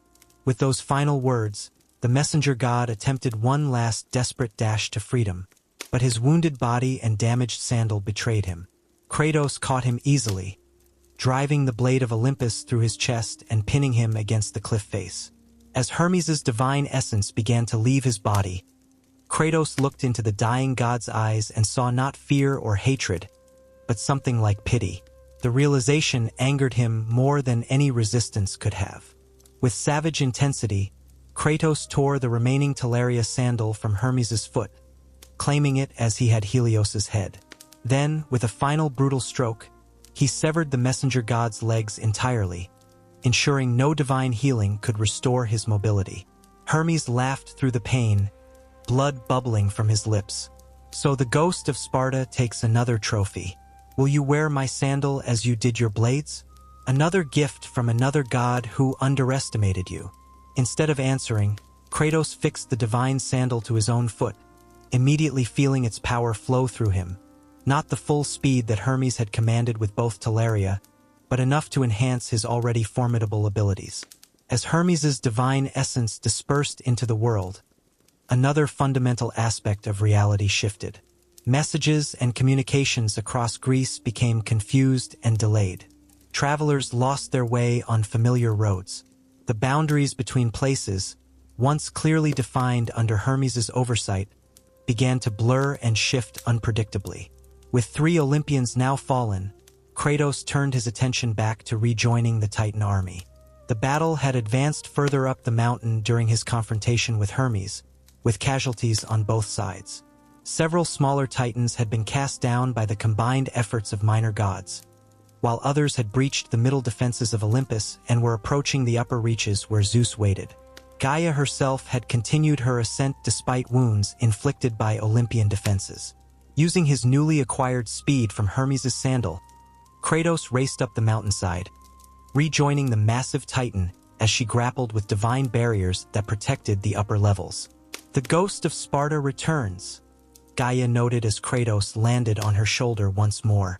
"I see you have been busy with Zeus's children. 3 Olympians have fallen," Kratos confirmed. "How many remain between us and Zeus?" "Too many," Gaia replied grimly. "And Zeus himself has retreated to his throne room at the very peak. He gathers his strength while his children fight in his stead. A coward's tactic." "It changes nothing," Kratos said, echoing his words to Hermes. "We continue upward." As they resumed their climb, the true extent of Olympus's defenses became apparent.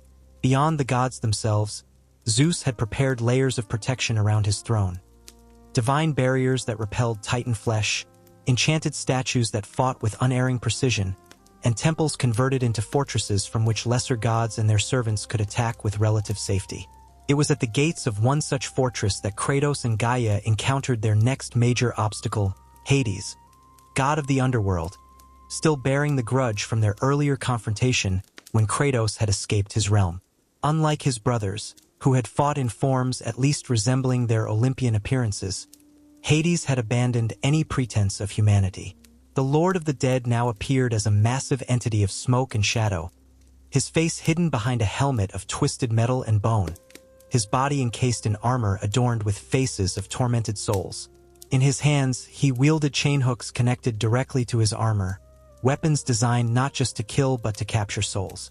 Ghost of Sparta. Hades's voice resonated with the wails of the damned. I have waited for this moment. Your soul belongs to me, by right and by oath. You had your chance to claim me, Kratos replied. You failed. A mistake I shall not repeat, Hades promised, his chains beginning to spin with supernatural momentum. Before Kratos could respond, the chains shot forward with impossible speed, bypassing him entirely to embed themselves in Gaia's massive form. With strength that belied his spectral appearance, Hades began to pull, not at Gaia's physical body but at something deeper, the very life force that animated the ancient Titan. Your Titan allies are not immune to death, Hades explained as Gaia roared in pain. They merely experienced a different form of it during their imprisonment. Now I reclaim what has long been overdue. Kratos leapt from Gaia's shoulder toward Hades, only to be intercepted by a wave of souls that erupted from the god's armor. Spirits of the dead, bound to his service, forming a barrier between Kratos and his target. Through this wall of wailing specters, he could see Hades continuing to extract Gaia's essence, the Titan's massive form beginning to wither as her life force was drained. Using the blade of Olympus, Kratos cut through the soul barrier, each stroke releasing spirits from Hades's control. The god of the underworld snarled in anger, redirecting one of his chains toward this new threat while maintaining his hold on Gaia with the other. The battle between Kratos and Hades escalated as both combatants channeled their full power. Hades commanded legions of the dead, summoning warriors from throughout history to fight on his behalf. Kratos countered with the divine artifacts he had claimed, Helios's head illuminating and dispersing shadow creatures, Hermes' sandal granting him speed to evade soul-capturing chains. But even as they fought, Gaia continued to weaken under Hades's relentless extraction. Seeing this, Kratos realized he needed to end the battle quickly or risk losing his only means of reaching Zeus at the summit. In a daring move, Kratos allowed one of Hades's chains to wrap around his arm. Instead of fighting it, he used the connection to pull himself toward the god of the underworld with tremendous force. The blade of Olympus extended before him like a spear. The gambit succeeded partially.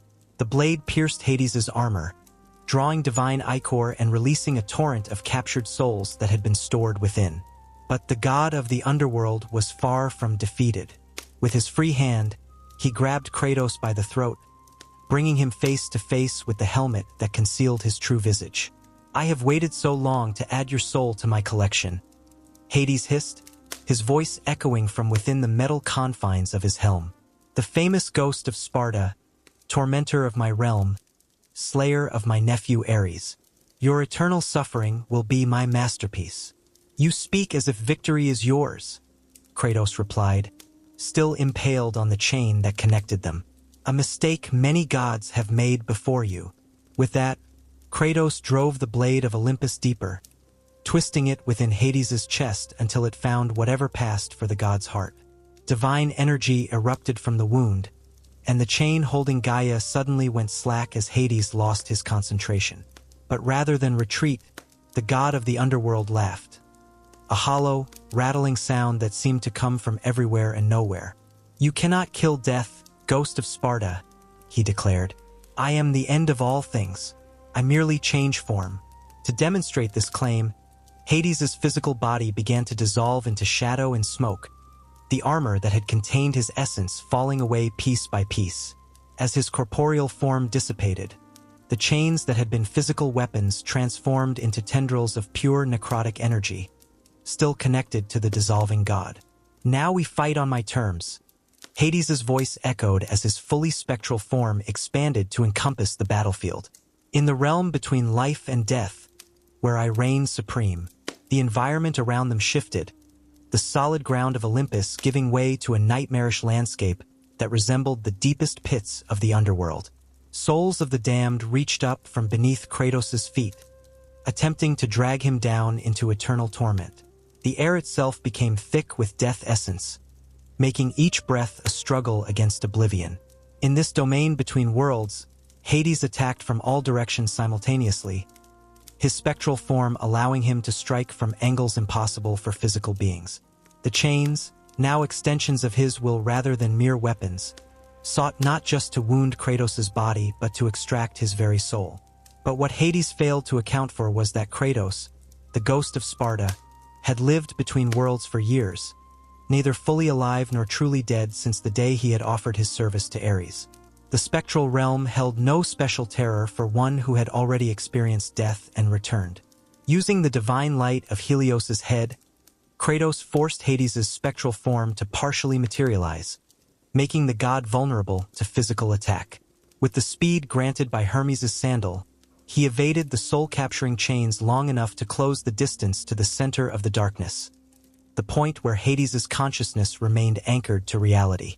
There, in the heart of death itself, Kratos drove the blade of Olympus into the swirling vortex of Hades' true form. Divine energy met necrotic power, creating a cataclysmic reaction that tore through the fabric of the spectral realm. Reality reasserted itself around them as Hades, now forcibly returned to physical form, fell to his knees before Kratos. "Impossible!" The god of the underworld gasped, divine ichor flowing from wounds that could no longer heal. "No mortal can defeat death itself." "I am no ordinary mortal," Kratos replied, raising the blade of Olympus for the final strike. "I am the ghost of Sparta. Your realm rejected me once before. Now I reject you." With a single devastating blow, Kratos severed Hades' head from his body, the helmet that had concealed his features clattering to the ground between them. For a moment, the god of the underworld's true face was revealed, not monstrous as many imagined, but sorrowful, bearing the burden of eons spent amongst the dead and dying. As Hades' divine essence left his body, Kratos claimed his final trophy, the chains that had nearly captured Gaia's soul, now reduced to physical form once more. These he wrapped around his own arms, feeling their necrotic power flow into him, granting him a measure of control over death itself. But the death of Hades, like those of his brothers before him, came with catastrophic consequences for the mortal world. With no god to oversee the realm of the dead, the boundaries between life and death began to dissolve. Across Greece, the recently deceased rose from their graves, confused and angry at their interrupted journey to the afterlife. Souls already in the underworld found themselves able to slip back into the mortal realm, creating chaos as the natural order of death unraveled. On Olympus, Gaia had recovered enough of her strength to continue their ascent. The upper reaches of the divine mountain now lay before them, with Zeus's palace visible at the summit. But the casualties among the Titan army had been severe. Of the dozens that had begun the assault, perhaps half remained, the others cast down by Olympus's defenders or destroyed by the gods themselves. "We are close now," Gaia told Kratos as he rejoined her. "I can feel Zeus's presence above us. He knows his brothers have fallen. He knows you come for him next." "Then let him prepare," Kratos replied, the trophies of 3 dead gods now augmenting his already formidable abilities. "It will change nothing in the end." As they approached the final ascent to Zeus's palace, the king of gods himself finally appeared before them, not physically, but as a massive projection in the storm clouds that perpetually surrounded Olympus's peak. His face, lined with age yet powerful beyond mortal comprehension, looked down upon the advancing army with cold fury. "Hear me, ghost of Sparta," Zeus's voice boomed across the mountainside. "You have gone too far. The death of gods shakes the very foundations of the world. Look below at what you have wrought." The clouds parted briefly to show the mortal lands of Greece, now in chaos as the natural order collapsed. Seas raged without Poseidon's control. Perpetual twilight covered the land without Helios's full radiance. The dead walked among the living without Hades to contain them. "This destruction is your doing, not mine," Zeus continued. "I offered you godhood once. I welcomed you to Olympus despite your mortal origin. And how do you repay that generosity? With betrayal and ruin. You speak of betrayal? Kratos called back, his voice carrying through the divine winds. You, who drove the blade into my chest while I defended your city. There is only one betrayer here, Zeus, and I come to collect the debt you owe. Zeus's projection wavered, thunder rumbling through the clouds as his anger intensified. So be it. You have chosen your path, Ghost of Sparta. Now witness the full power of the king of Olympus. With those words, Zeus unleashed a devastating lightning strike that hit not Kratos but Gaia herself. Divine electricity coursed through the Titan's massive form, setting ancient wood ablaze and turning earth to glass. She roared in pain but continued her climb, determination matching that of the mortal who rode upon her shoulder. He cannot stop us now, Gaia declared through her agony. We are too close to his throne. The reign of Zeus ends today. But as they reached the final approach to Zeus's palace, a new obstacle appeared, Athena, standing alone on a narrow bridge that connected the lower peaks to the king god's domain. Unlike the other Olympians Kratos had faced, she carried no weapon and wore no armor, only her simple chiton and the wisdom in her ageless eyes. This is as far as you go, Kratos, she said, her voice carrying clearly despite the howling winds around the summit. I cannot allow you to reach my father. Stand aside, Athena, Kratos replied. You alone among the gods showed me respect. I have no desire to kill you, and I have no desire to fight you, she answered sadly. But some things transcend personal wishes. The death of Zeus would unleash chaos beyond even what you have already caused. The world itself might not survive. A world ruled by gods who betray and manipulate mortals deserves to fall, Kratos countered. Athena shook her head slowly. You still do not understand. Zeus is not merely a king or a god. He is the binding force that holds the natural order together. His death would not just change who sits upon Olympus's throne. It would unravel reality itself. For a moment, doubt flickered across Kratos's features. Of all the Olympians, Athena had been the only one to treat him with consistent honor. Her warnings carried weight that Zeus's threats and Hermes's taunts had not. Sensing this hesitation, Athena pressed her advantage. It is not too late, Kratos. Turn back now. Help us restore what has been damaged. You were a god once, you could be again. Not of war this time, but of justice perhaps. The very justice you claim to seek. The offer was tempting, more than Kratos would admit even to himself. For a brief moment, he imagined a different path. Reconciliation rather than vengeance, creation instead of destruction. A chance to build something new atop the ruins of what had come before. But then the memory of Zeus's betrayal in Rhodes returned, sharp and bitter as the day it had happened. The blade piercing his chest, the words of dismissal as he lay dying. The arrogance of a god who thought himself above consequence. There can be no reconciliation, Kratos declared finally. Zeus must answer for his crimes. Athena's expression hardened with resolve. Then you leave me no choice. Without warning, she launched herself forward with divine speed, covering the distance between them before Kratos could react. But instead of attacking him directly, Athena placed her hand on the blade of Olympus, which hung at his side. Athena said, her hand still on the divine weapon. It was never meant to be an instrument of revenge. In that moment of contact, something passed between them, an understanding beyond words. Athena had been there from the beginning of Kratos' journey, guiding him even when he didn't recognize her hand. She alone among the gods had shown him compassion, had seen him as more than just a useful tool or a dangerous threat. Step aside, Athena, Kratos said, his voice softer than before but no less determined. This ends today, one way or another. Athena withdrew her hand from the blade and stepped back, her eyes filled with sorrow. So be it. I cannot stop you. But know that what awaits beyond this point may be more terrible than even you have imagined.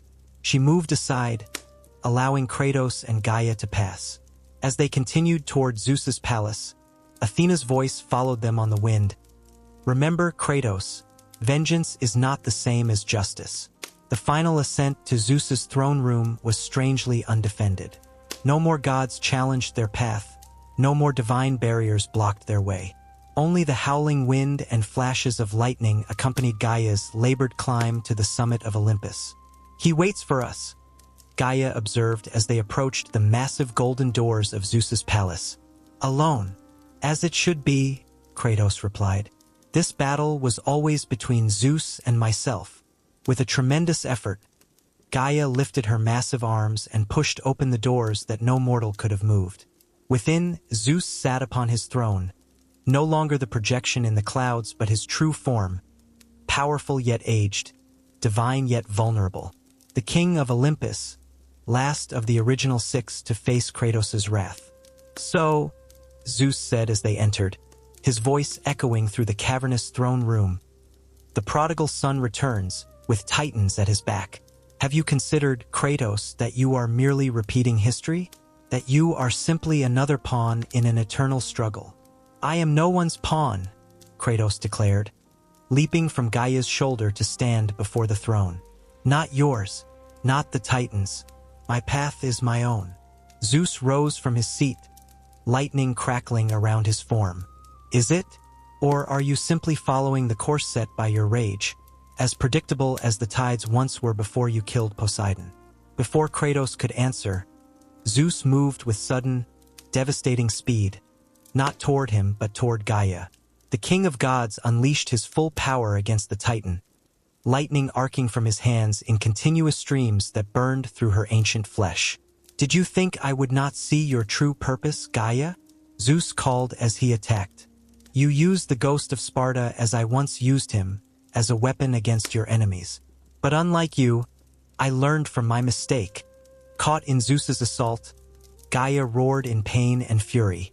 The Titan who had seemed invincible on the ascent now trembled under the direct power of the sky god. Parts of her massive form began to crumble and burn away under the divine onslaught. "Kratos," she called through her agony, "strike now, while he focuses on me." But Zeus had anticipated this strategy. Even as he maintained his attack on Gaia, he summoned a thunderbolt that struck Kratos directly, sending him crashing across the throne room. The blade of Olympus flew from his grasp, landing halfway between him and Zeus. "You disappoint me, Ghost of Sparta," Zeus said, directing his attention back to Kratos while continuing to channel lightning into Gaia with his other hand. "Did you learn nothing from our previous encounter? You cannot defeat me, not with borrowed power, not with Titan allies." Struggling to his feet, Kratos faced Zeus across the battlefield that the throne room had become. "I did learn, Zeus. I learned that gods can die." With that, Kratos activated all 3 divine trophies he had claimed on his ascent. Helios's head blinded Zeus with a flash of pure sunlight. Hermes' sandal granted Kratos the speed to cross the distance between them in an instant. And Hades' chains wrapped around Zeus's arm, disrupting the lightning he channeled toward Gaia. The momentary advantage was all Kratos needed to reclaim the blade of Olympus. As his hand closed around the hilt, the weapon's divine energy surged through him, amplifying his strength beyond even what he had possessed as god of war. Zeus recovered quickly, dispelling Helios's light with a wave of his hand and breaking free of Hades' chains with a surge of his own divine power. Father and son, for that was what they truly were, though neither acknowledged it openly, faced each other in the center of the throne room, divine weapons at the ready. "I should have killed you that day in Rhodes," Zeus said, lightning forming a blade in his hand to match the one Kratos wielded. "A mistake I will not repeat." "Many gods have made that promise," Kratos replied.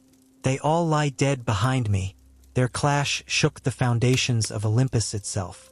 Divine energy against divine energy, the blade of Olympus against Zeus's lightning sword, each strike releasing shockwaves that cracked the marble floor beneath them.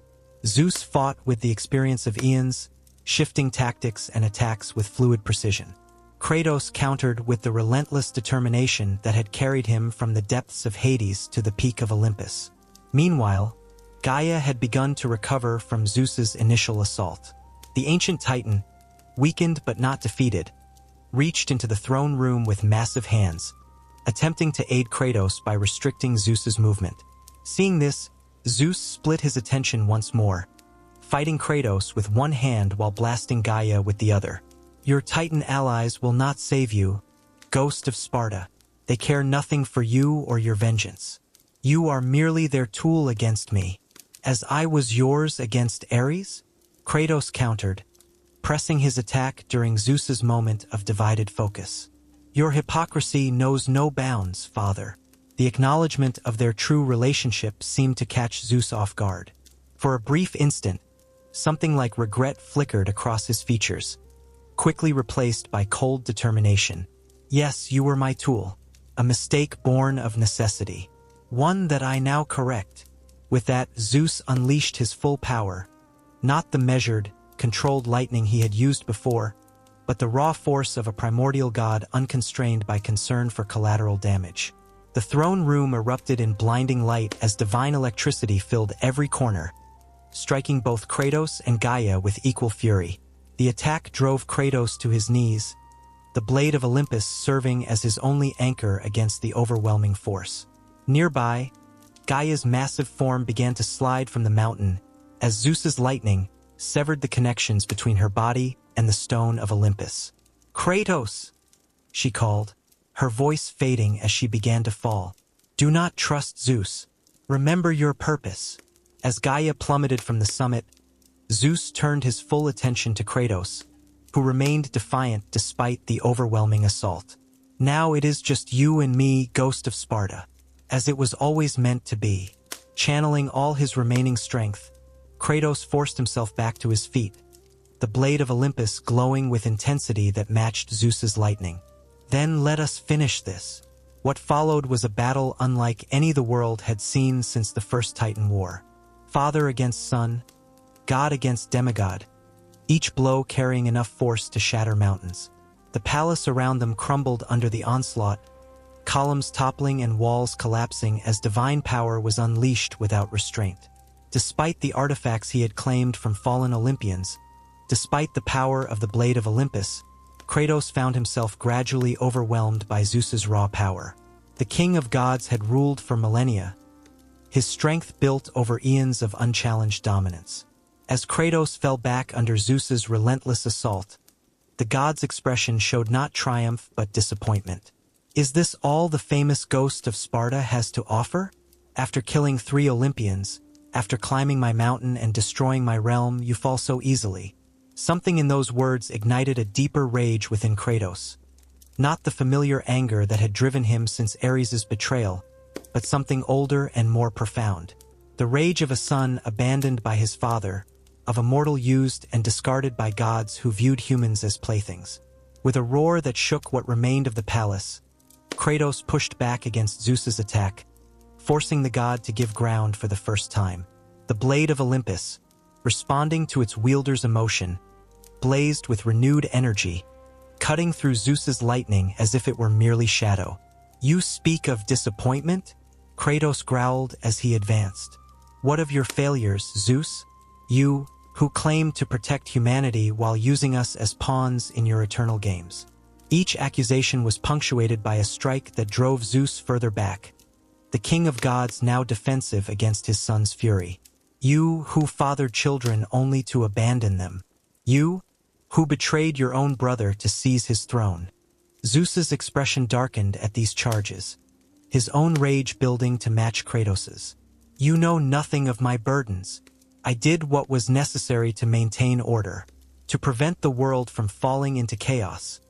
The very chaos you have now unleashed." Their battle carried them through the collapsing palace, out onto the bare peak of Olympus itself. Around them, the mountain trembled as the deaths of gods and the fall of titans disrupted the very foundations of divine reality. Below, the mortal world suffered.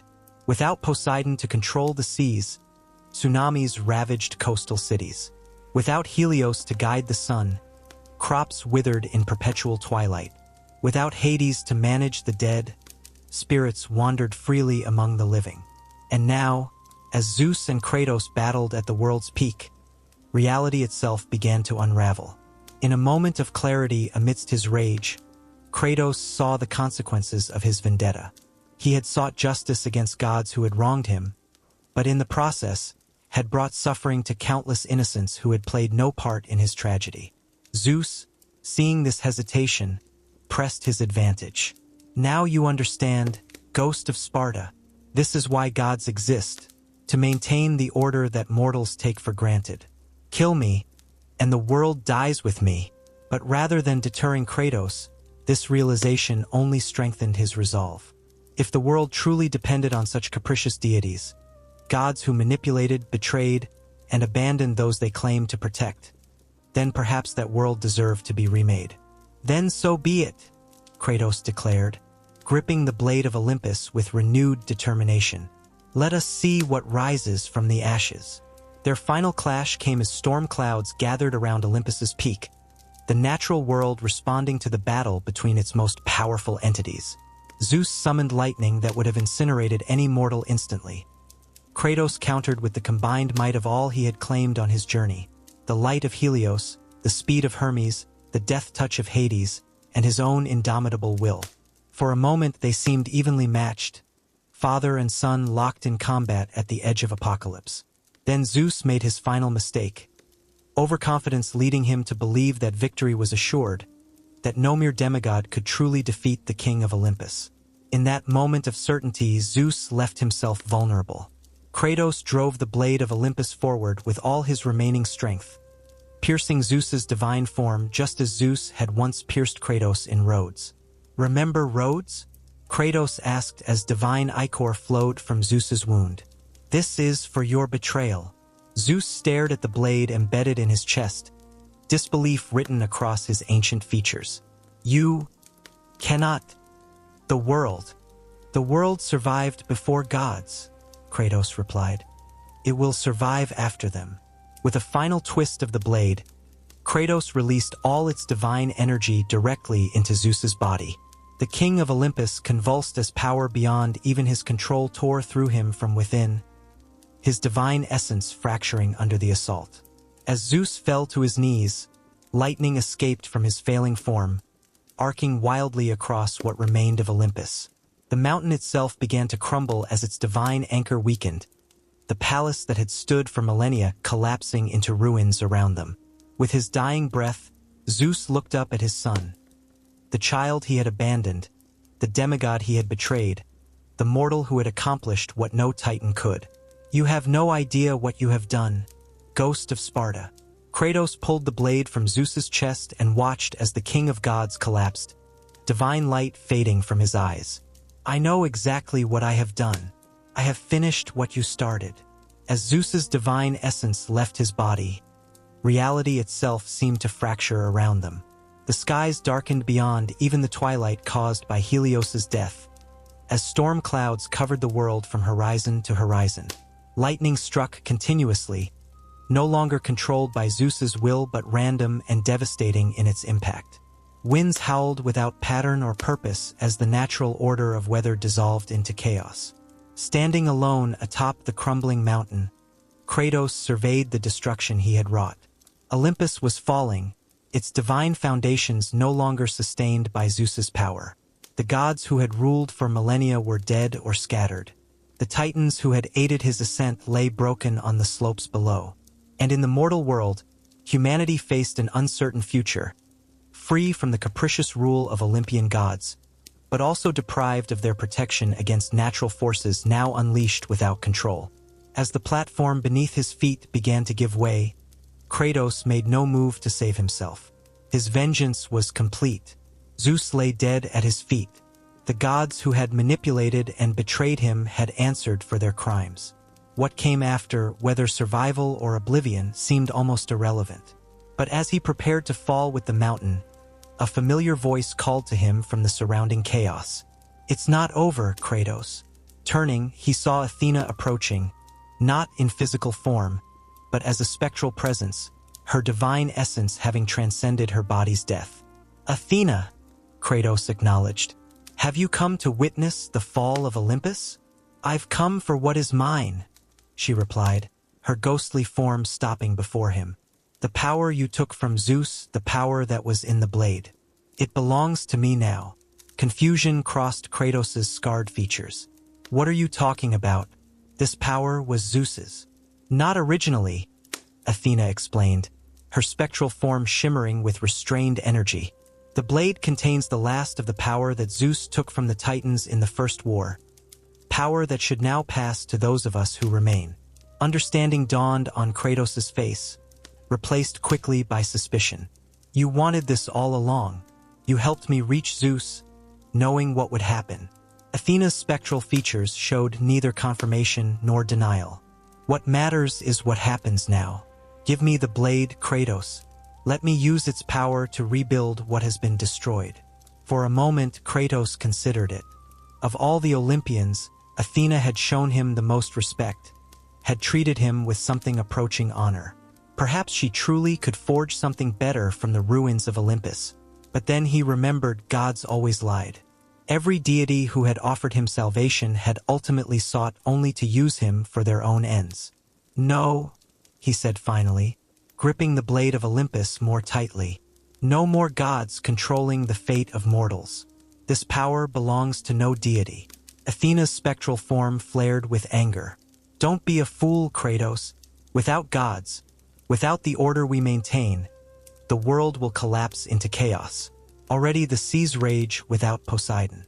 The sun dims without Helios. The dead walk without Hades. And now, without Zeus, the very sky threatens to fall.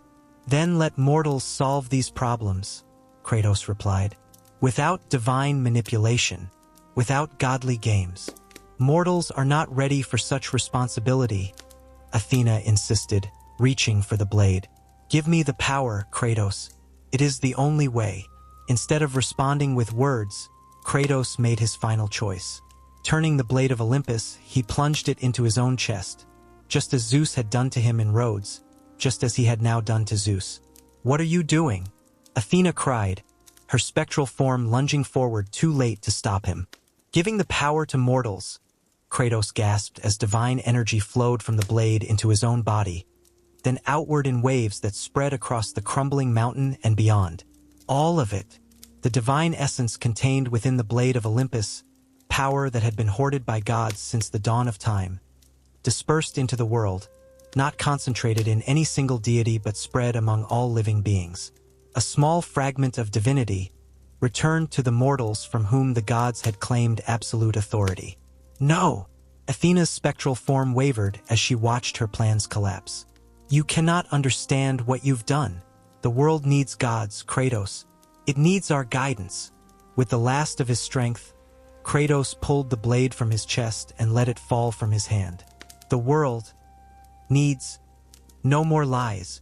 As those words left his lips, the platform beneath him finally gave way. The Ghost of Sparta fell from the heights of Olympus, his body trailing divine energy as the mountain collapsed around him. Athena's spectral form dissipated into the chaos, her final gambit thwarted by the mortal she had both helped and manipulated. Down and down Kratos fell, through clouds churning with uncontrolled lightning, past the broken bodies of titans and gods, toward the mortal lands below. His mission complete, his vengeance satisfied, he closed his eyes and accepted whatever fate awaited him. But this was not to be the end of the Ghost of Sparta. When consciousness returned, Kratos found himself not in Hades' realm but on a rocky shore, waves crashing around him with unnatural fury. The blade of Olympus lay beside him, its divine glow dimmed but not extinguished. And beyond the turbulent waters, he could see the consequences of his actions. A world in transition, suffering through the death throes of one age as another struggled to be born. Rising to his feet, Kratos surveyed this new reality he had created. The gods were gone, their influence fading from a world they had dominated for millennia. In their place, chaos reigned, but also possibility. The chance for mortals to forge their own destiny without divine manipulation. Whether this new world would be better or worse than the one it replaced remained to be seen. But it would be shaped by mortal hands, not divine whims. And in that, perhaps, lay the justice Kratos had sought all along. Taking up the blade of Olympus one final time, the Ghost of Sparta turned away from the ruins of his past and walked toward an uncertain future. No longer a pawn of gods or titans, but the architect of a new age whose story had only just begun. Behind him, the fallen mountain that had once been Olympus cast its shadow across Greece. a monument to vengeance fulfilled and the price paid for freedom from divine rule.